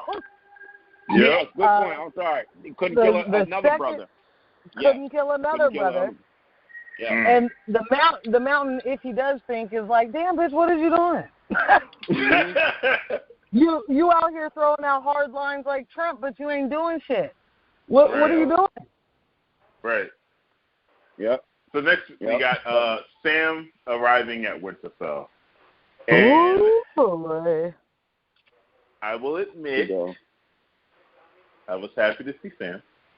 Look how you have come around on Samuel Tarly. You see this more? Useful. 3 years ago, where were we at with this guy with Sam? 3 years ago. Anytime Sam was on screen, it was a problem for Ambush. 3 years ago. It was. 2 years ago. He was, 1 year ago.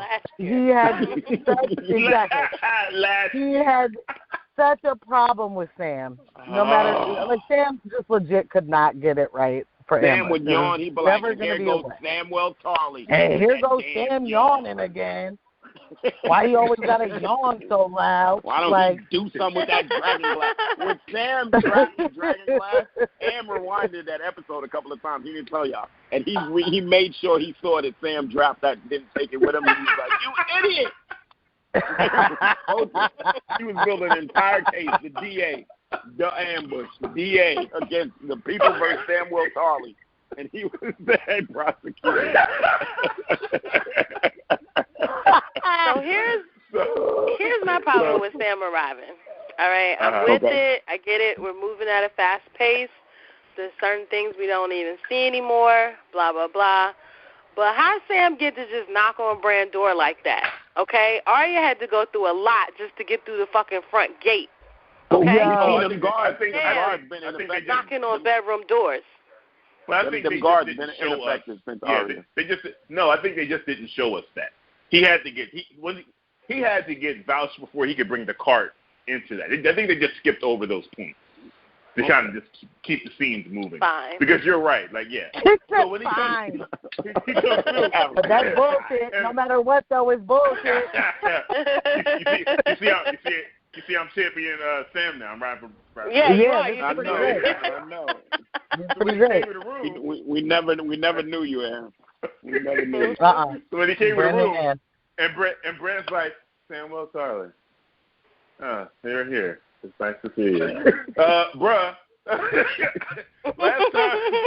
last time you saw this dude, you were not the three-eyed raven. You had just crossed the wall. Like, right. Neither one of you two should be alive at this point. You know. Wait, this is when him and Mira had just lost hold of her. That's when. No, is this the time when Sam let him through? Before that. Right, to let him through to go through the wall. Yeah, he let them all. Exactly. Jojen and stuff. Okay. All right. So now, that was incredible. I'm sorry. Go ahead, Am. All right. So now they start talking, and immediately he's like, what happened to you? You changed. I'm the three-eyed raven. Oh, great. I had no idea what that. I don't know what it means. What does it mean again? I never read that in these dusty books. Yeah, that's how it is. I don't know about that one yet. Can you explain? Yeah, we don't know about that up there. And then and Brand's like, I'm tired of telling y'all. I see the past, the present, and the future all at the same I'm time. just different. A little okay, overwhelming. I'm different. I'm about to put it on the card. I'm not Brand Stark. I'm calling me that. I'm calling you that. Right. Bye.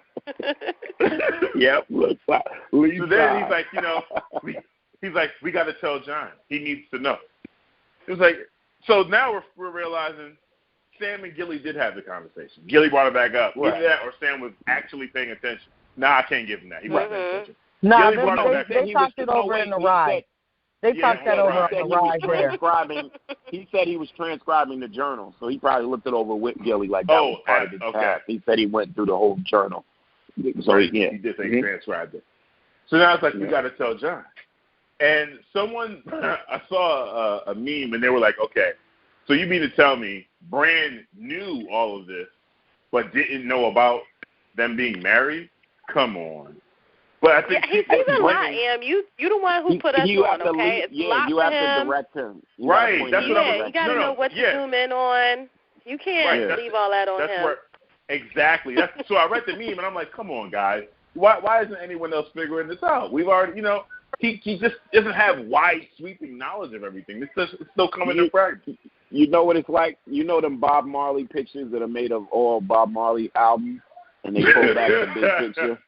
Yeah. That's how Brand sees, and you got to zoom in and see which one is which, and it makes the face and shit. That's what he has to do. Yeah, I have all the information, but I got to zoom in on that time. So then, wait, I want who has that? I want to. Yeah, they're talking. It goes into Morgan. They're talking about Yeah, so they're talking about how John's a bastard, and he's like, well, he's a Targaryen, so that would make him a Sand, right? Yeah. Yeah. Oh, wait, y'all, wait. You're right, but this is something I didn't realize. He was born in the Tower of Joy, but obviously Ned told Catelyn that he was born in the north, hence giving him the Snow last name. Right. Mm-hmm. Well, so that had to go with his story, right? Exactly. Right. That had to fit Ned's narrative. Yeah. That was the immediate thing for me. The story wasn't just for Catelyn; it was also for Rob. It was for everybody. It was for everybody. Yeah. It's for everybody. Yeah. That shit was for everybody. Remember, everybody said that didn't seem like him, but that's what everybody knew. That didn't seem like Ned, but that's what everybody knew was the story of this waif in the right. in the north. And you got Robert saying, "Tell me about her." You never said anything. Right. I just watched that, y'all. I just watched that. I found that video. I told you I'm gonna put on the Twitter. I just found the video where he says, "What's the girl's name?" Wyla. And he says, describe her. He's like, you never will. You never hear about her. I'm never talking to you about it. I'm not doing it. But that was the immediate thing for me, lineage-wise. And they've, this season, they have definitely hammered the whole thing home. So for all of us who have figured the R plus L equals J, however long ago we figured it out, it's been a little tiresome, but I get it. I get why they're doing it, and so I'm not mad at it. But the hammering home of the lineage, and so not only is Bran like, oh, well, that makes him a Sand. He's not a Snow. And that's when Sam is like, oh, no, they got married, bro. They, totally annulled the thing, and then they got married. And so all of the credit flashes, for Gilly's farm. He took credit finally, for Gilly's fine. he totally took credit for Gilly's fine. But finally, we're having this conversation, right? Like that was the biggest thing for me. Is like, I get it, but like this is finally happening. And being said audibly, more like said out loud, yes, like, you know, yes, and not like, to themselves, right? And not to themselves, and not in the Citadel, or not at the, like, we're doing it where it matters now. Right. So, Right. So when Sam tells them, oh no, they got married, like, and immediately that's going back to what you guys were just saying, how he has flashes. You know, he has all these flashes. He sees all these things, Fran, and learning how to put those together is something that he's still working with. But what we do know is that if you give him something, he can hone all the way in. So, okay, now what is it? You said they got married? Okay, let me go back to that spot. Like, and immediately he's there and he sees the marriage, and it's game-changing for everything. And Bran, in his true third-eyed raven, like, non-emotional, non-committal to anything, just, so he's a Targaryen, he's not a bastard, and he's the rightful heir to the throne. We have to talk to Jon. What is his name? Aegon. Fucking Targaryen. Aegon Targaryen. The way they base their whole time system on, the Conqueror. That's his name. Aegon, of all things. Amazing. Bitch. Amazing, y'all. Amazing when I heard that when they played audibly her whisper, what Leanna actually said. Never and again, in my life did I think that was going to be a reveal. Did not see that coming. I knew he had a different name if it came out, but I did not think it would be Aegon, their greatest ancestor. That's pretty much what it is. Now here's the twist, y'all. Out of this world. Here's the twist. Rhaegar had one of his kids with Elia Martell was named Aegon as well. Yes. But I think that's another Aegon. That's a book thing. Yeah, that's a book thing. And wait, what was the Maester's name? It was the Targaryen. Wasn't his name Aegon?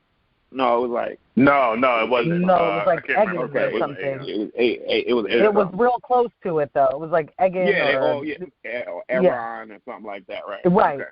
Yeah. Yeah. But that to me, this is one of the most, to see the wedding, to actually see it through a vision. I thought was real nice to put that vision so we could see it, because again, this is one of the most talked about things. It's not in the book. It's implied, and everybody knows about it. We know about it, and through the histories and lore and stuff.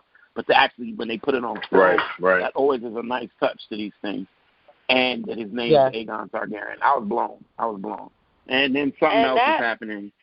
Oh, Lord. Now, that will be interesting to see if that that'll be interesting to see if that is true in the books. I feel like since we're so off book at this point, the writers of the show could be doing anything. So I'm interested.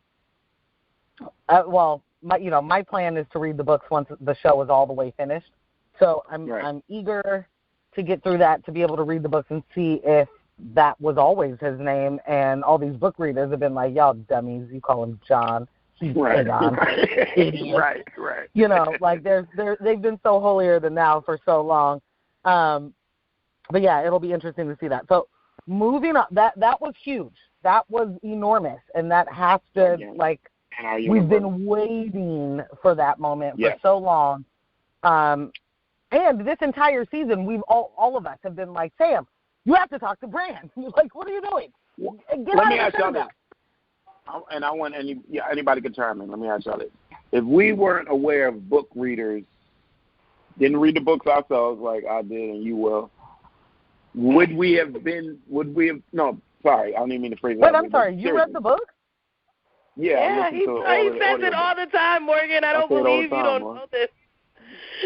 No, because he references it's in the book, and all this time I thought you have just been like knowing the show versus book. Morgan. That's the elitist moment that he gives us. No, I always hear him reference book readers, but I never thought he read the book. I never thought. Are you guys kidding me? I know I get right now. Hold on. This is as big of a reveal to me right now as the marriage. I'm sorry. I don't know how I'm the last one to this party, but the first one to know that he reads the book or read the book. Listen, we don't need to toot that horn at the moment. We need to stay focused, and I feel that we've been deceived because, hold on, Castro, understand that, shout out to my friend Ryan, who is a listener and book reader and show watcher, and he asked me, is it Castro that reads the book or Ambush? And I was like, no, none of us have read the books. Like, we just know shit. What are you talking about, Margaret? He says it all the time in this elitist way. I roll my eyes every single time he says it. I'm like, here we go. And I know she does. Again. And I know she does. Every time he hits us with, that's in the books, though. I do roll my eyes, but it's literally like, God, you're reading someone's blog. Come on, let's not even do that. Like, I legit not understand. I thought understand that this whole time. I thought this is a big reveal in our episode. Oh, this is our season finale. I feel like we can't date anymore. We just don't know each other. Right. We don't. We don't. I thought he was. This reading, is a disbandment. I thought he was Florida. I thought he was reading blogs and interpreting as his words. Acting like words and wisdom. No, but see, no. Hear me out. Real quick, Catherine, I just want to be clear about this. There was never a time that I thought you were frauding, like that. No, I know you thought I got it from somewhere, but it's funny. No, I just thought that. No, because I thought that we actually had a conversation about reading the books, and that you were like, "No, I haven't read the books yet." Like that's where. And maybe that's where we were when we first started the call, and I never even ventured back into it. I listened to all the audio books, so maybe it was expressed that way. So I actually haven't read no. Text.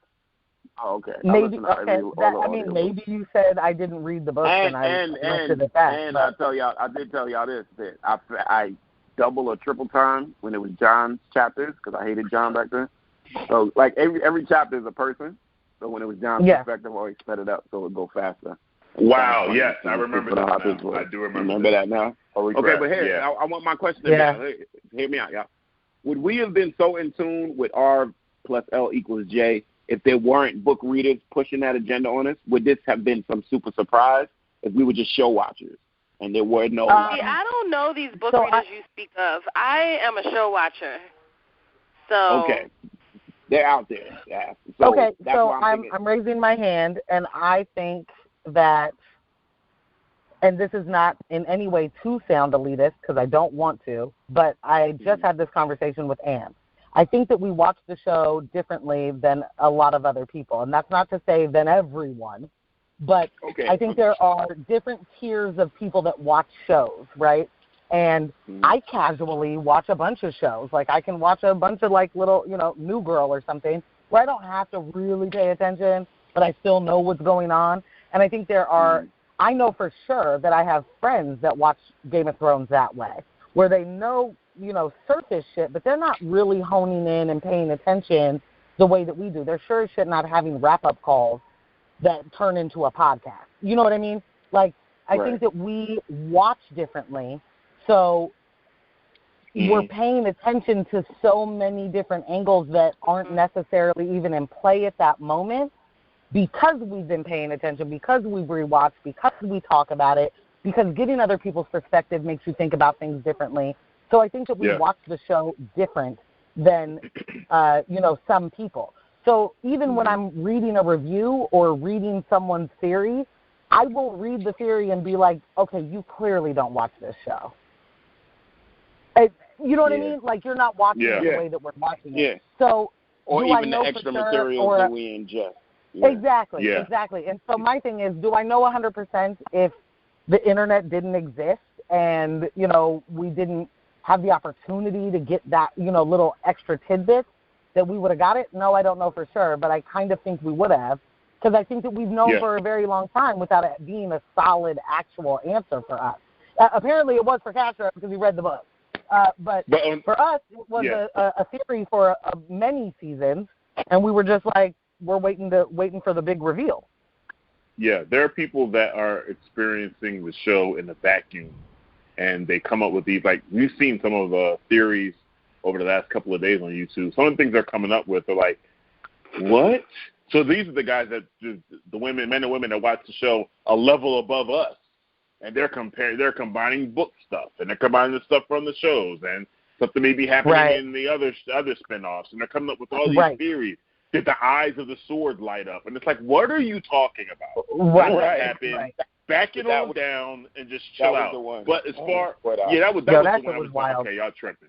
So the one, that one, and then Catelyn is haunting Winterfell. Yes, that one was. We saw a glimpse of her during the battle. It was like, what are y'all talking about? Like, come on. But I think with this particular, with Jon's lineage, they had been giving us hints about how special Jon is. Yes. The entire time. The eye contact between him and Catelyn, the way that Ned was always like again, referencing that conversation with Rob, he didn't really give the tapes up. There's always been secrecy around Jon Snow. So I think eventually, again, we would have gotten here without the internet. I think we would have. Okay. Yeah. Okay. I was just order book readers. But it was one of those that happened before the time of the show. So I wonder if they would have, infer it differently. Right. But let's keep rolling. Okay. Okay, so that last part that Morgan was talking about with Bran and Sam turned into a monologue that ran over top of Jon and Dany getting it cracking. Hello. And the first thing you see is, and I think that the lineup of the monologue with the visuals is that it's like he said he loved her, and that's when Jon is knocking on the door, and Dany opens the door, and Bran's like, and she loved him too. Like, he loved her, and she loved him too. Like, that's why they got married. And that is, like, the moment of them both, like, being eye to eye, and neither one of them see that creepy-ass Tyrion is down the hall, like, what the fuck? What's about to happen? Doing this voyeur. And, he goes in there. And next thing you see is, like, so now we're, like, flashing back and forth between the marriage fucking ceremony, Tyrion's salty fucking like, just his whole shit, because he's not just salty. There's other stuff happening there. And them having sex. And you're just bouncing between all three of these things at once. And then, like, occasionally you get, like, a weird Bran stare off into the fire. But, Morgan. So, I think the only thing I have to say about that in particular is Jon gonna get his auntie pregnant while we get the big reveal from Bran. That's the way we get it all. I'm like, and I legit could not wrap my mind around the fact that we were getting the reveal that they are, in fact, for sure, all of the things, definitely related, definitely nephew and auntie. Also, they're fucking at this very exact moment. Right. That was so hilarious. I want to say this before everything ends, right? I want to say one thing, we've continued to explore that Jon is a Targaryen, but we haven't explored the fact that he is a Targaryen and a Stark, right? Yes. A Song of Ice and Fire. Because Lyanna is a Stark. Yep. And, like, that part I feel gets overlooked. And earlier in the episode, he says to Theon, God damn it. He says to Theon, you're both, so keep it moving. And I feel like he's going to have to deal with that same fucking moment. Yeah. Yep. Very true. Exactly. Very true. Exactly. So we got Arya and Sansa discussing the execution. Well, their father's execution. After the Littlefinger execution, discussing their father's execution. Just say it one more time. Fuck you, Littlefinger. Lord everything they've been through. You know what I'm saying? So he's like, you good? Yeah, I'm good. You know, we here now. We made it happen. And it was a great moment for Arya to reassure Sansa, like, no, you're Lady of Winterfell. You made that happen. This was your call. I follow that was your you. lead. I'm in my pocket where I'm supposed to be. You're in your pocket where you're supposed to be. And Not only that, if I could add, sorry. Mm-hmm. No, Can go ahead. I add on to that? Just to add on to that, the callback to Ned, where Ned is, if you're the judge, you need to be the executioner too. Yeah, you got to swing the sword. It was like, well, we didn't do that, but we did because we did it together. So It was, you got to be the judge, I got to be the executioner. That to me was the moment of, the Makidata moment. Nobody can fuck with us now. Yeah. At all. We are sisters. We'll be together forever.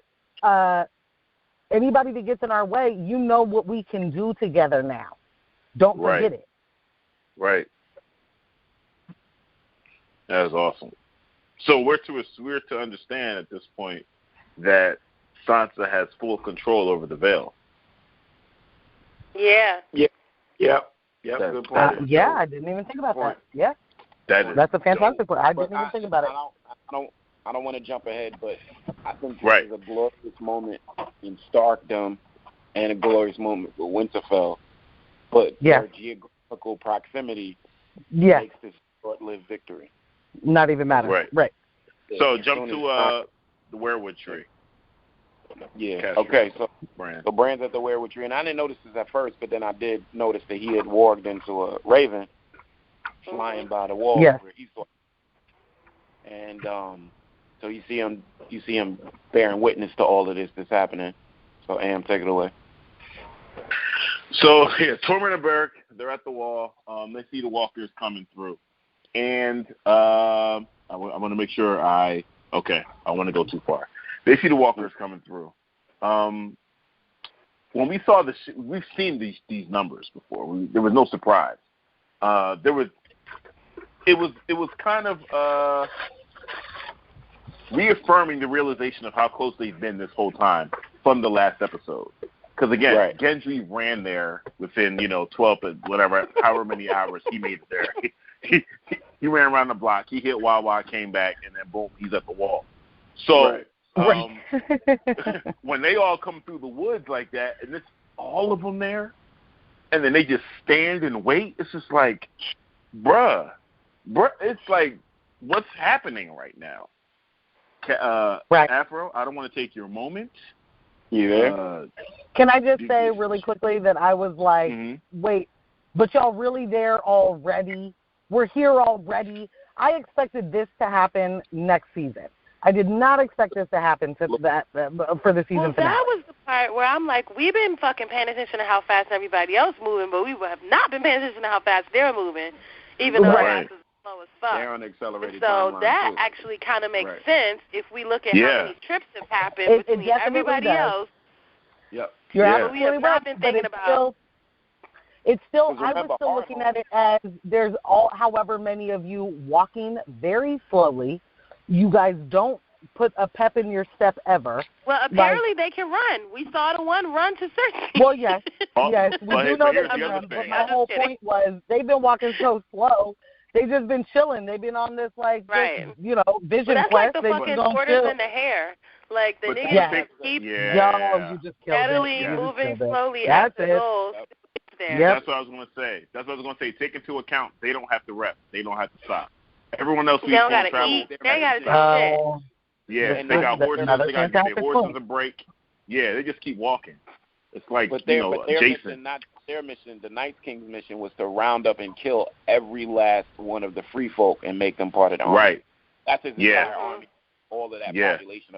Because with the White Walkers are from the land of always winter, which is past above the free folk. When he took the baby, when he walked past and past and past. The baby shower. Time to mobilize, and then this is in honor of him.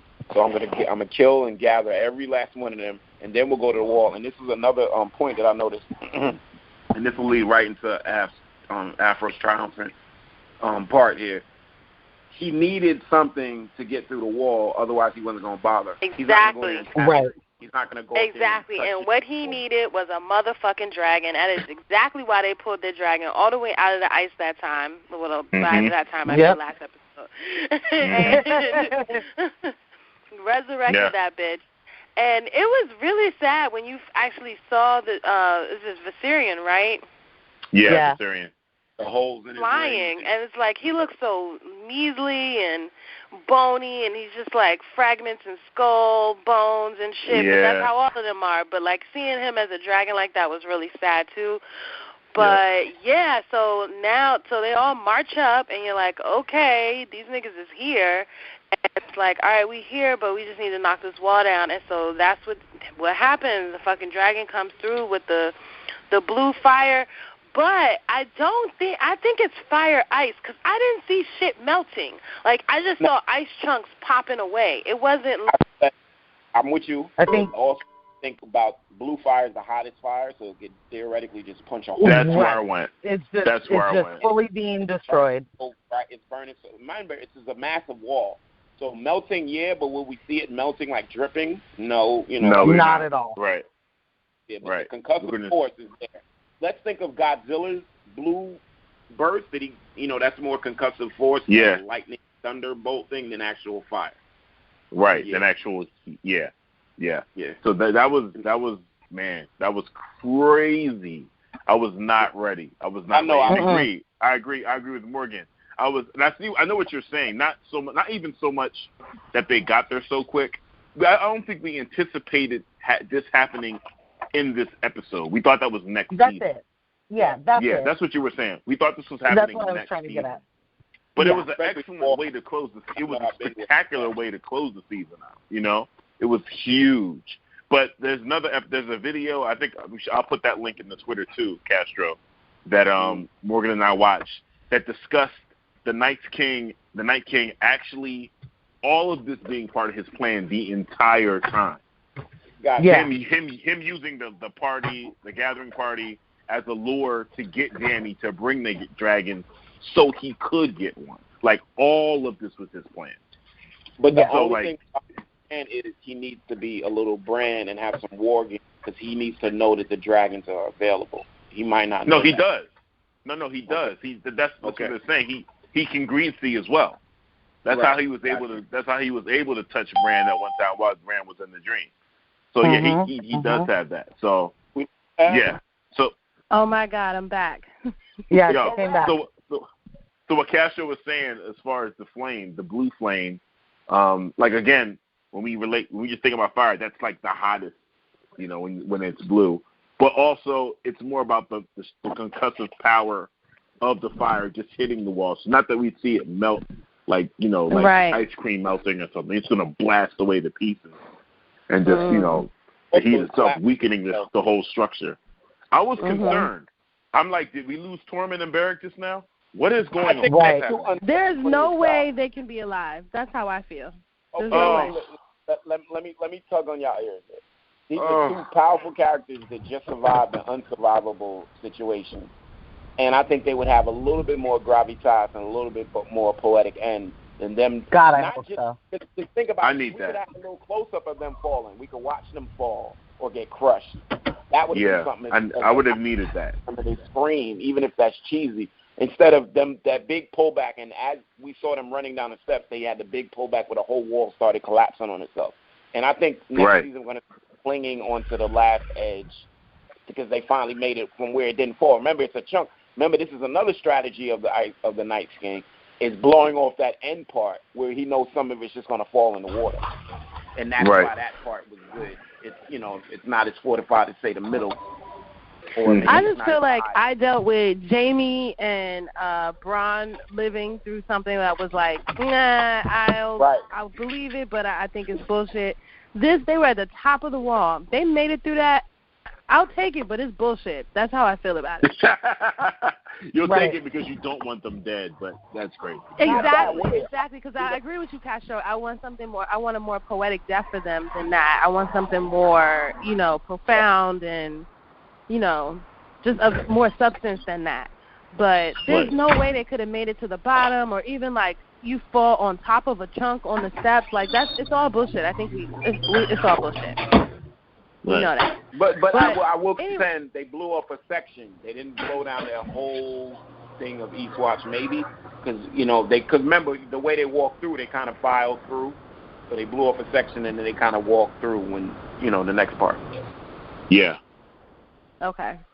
Well, anyway, you see the dragon fucking going ham on the shit, and legit ham. And I hadn't even thought about it, but then you fucking see the Night King riding the dragon, and all I could see was Danny. Danny is going to be pissed. She's going to be so pissed. Mad. So pissed. He was riding that thing like a moped. He was riding it like a moped. No problem. Right? Yeah. No problem. Like he'd been riding dragon. Right. As opposed to him just controlling it, him riding. Exactly. I think that's way significant. Was anybody significant.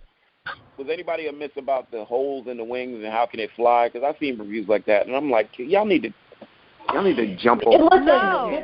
This is fantasy and reality. You have to stop trying in those moments. Right. They're also dead zombies, so they're dead. I feel like you just have to let that go. You can't be looking for why this works. Like some of the stuff just isn't going to make actual sense. That's why part of it is fantasy.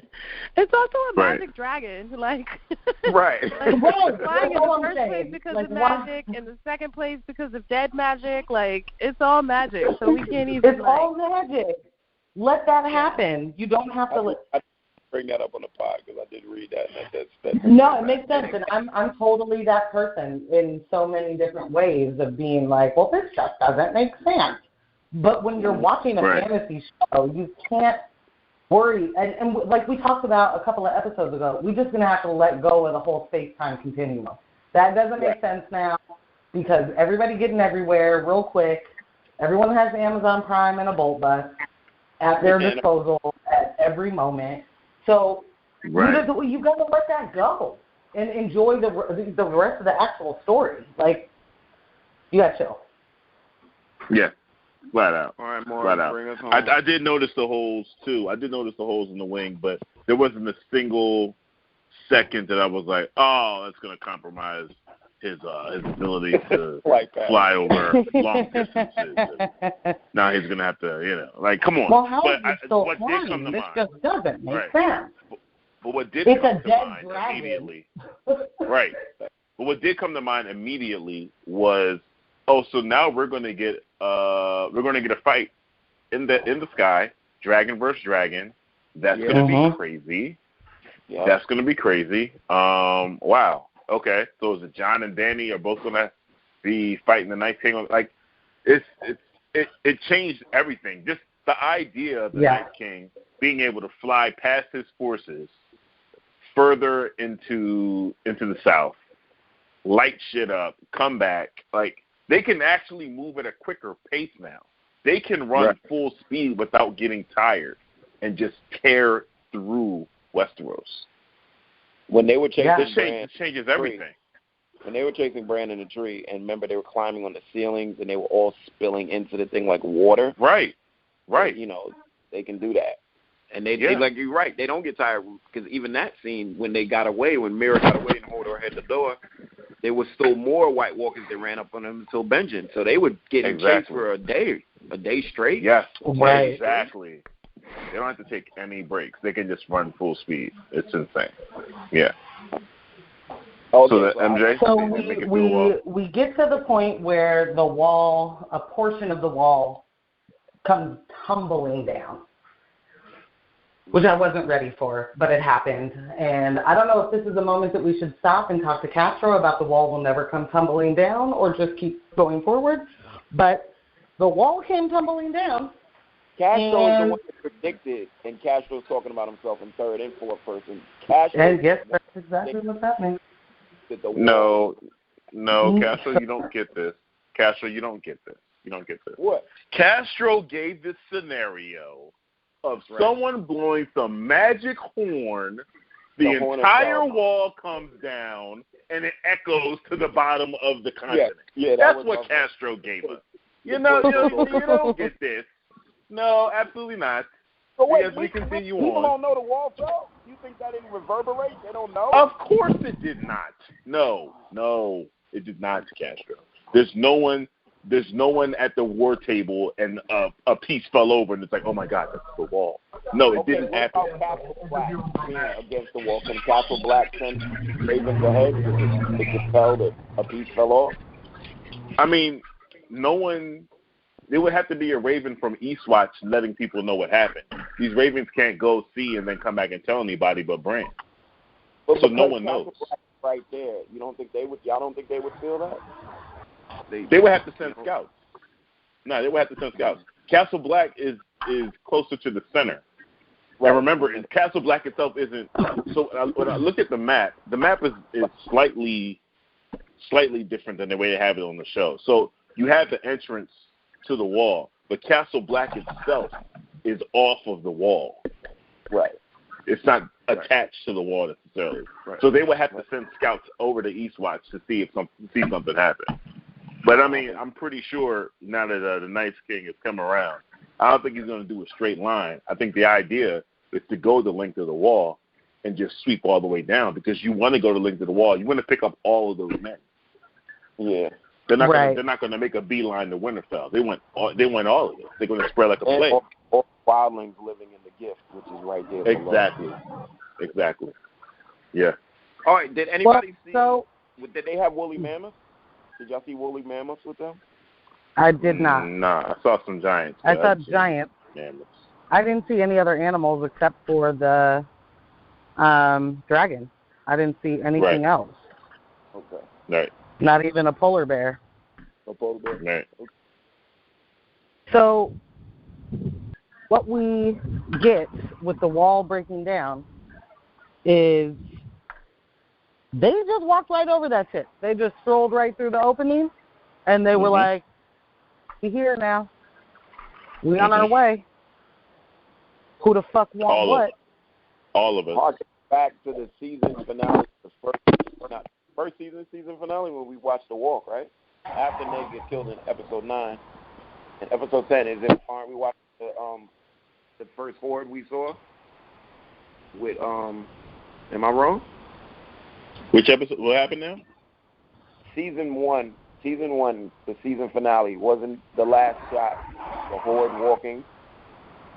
Yes, it was. I believe so. Yes, yeah, I believe so. It was. Yep. So we got left with a lot. Yeah. Mm-hmm. I'm sorry, Castro, go ahead. I was going to say, is this contender for the best season finale? I think with the addition of an ice dragon, we might have to be. The wall came down. This is the most game-changing event of the entire world. The wall and Aegon Targaryens. And right? Aegon. Yeah. Come on. Same episode. Come on. So that's we got all of the reveals that we've been waiting for. Right. We got reunions we've been waiting for. Right. We got a surprise of an ice dragon actually breaking the wall down before we expected that to happen. Mm-hmm. I mean, at least me. No, I'm with you. I'm with you too. Yeah, I definitely thought that was season 8. I did not see that happening at the end of this one. I think it's up there. Absolutely. Yes. Yeah. So much happens that it's really hard to say no to that. And Littlefinger dying. Yeah. So like the gravity of these events.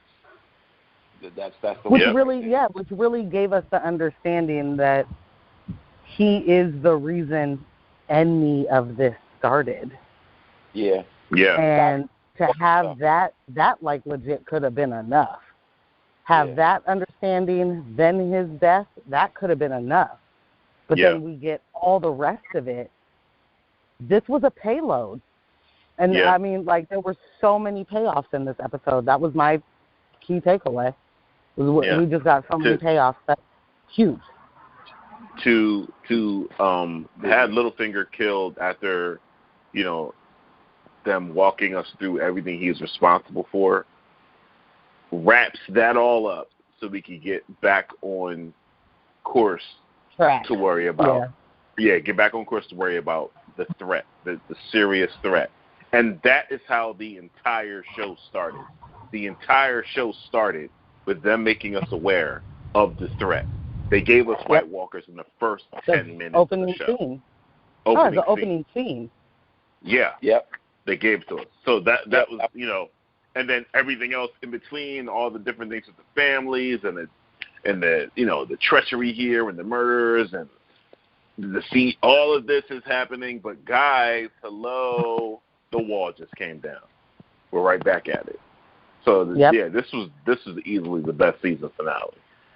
I mean, only to be compared to what's going to be the series finale. I don't think we're going to get an episode, you know. No, and I think he said so far. Yeah, he was like, season finale so far. Yeah. And also those longer episodes bigger, but just so far the season finale. All right, y'all, we did a hefty. So the rewatch. Yeah. But I was so, going to say the rewatch. Coming up, the rewatch was really great. Give me a second, Castro. The rewatch of this was dope. We had Morgan doing the live tweeting this time. So I always enjoy doing the rewatch with the, you know, reading along with the live tweeting. She trumped us. She went up. She trumped our efforts, Castro. She's putting the animated GIFs in. So now, you know, like, we got to step our game up. I'm not good at those, yo. I'm not. We might have to start doing like video reactions or something. I don't know. She's killing it with the. I was like, where are you throwing GIFs in? Who has time for that when you're watching? How do you pull that off? But I don't know. She had him in the tuck. But it was great. It was great. Yeah. So you were saying, Castro. I forgot to mention we did the live tweet. She said that earlier. Yeah, good job, more. Yeah. Because it's weird for me because I'm always having it on my phone, so when I reload it, I have to not read the tweets that are accurate in time. I have to scroll up real quick and not look at it to catch up. Yeah. Episode a couple of this times. makes you want to watch the episode again tonight. It's crazy. Yeah, I definitely watch the episode again. I'm watching it this week. It was a really fantastic episode. So, all right. So, what we got coming up is I suggest we do an episodic rewatch. But first, let's save predictions. We're going to do another call next week, listeners, and we'll probably have Ra come in guest call, and we'll just do a summary of. We're going to have a couple guest callers. Yeah, we'll have a couple, and I want to do a summary for the entire season 7, and then we can get into our predictions and really dig into it. This is a long call, a lot to get through, so we'll slice it up. We'll save predictions. Okay. Yeah. Cool. All right. Fantastic. Great call. Thank you guys for tuning in. Great episode. A Dragon and the Wolf, which is also Song of Ice and Fire, which is Jon Snow, which is Aegon Targaryen. Yes. Bruh. Wow. Thanks for listening, y'all. This is the podcast that has no name. Catch y'all next week. This podcast. All right, peace. Game of Thrones. Hey.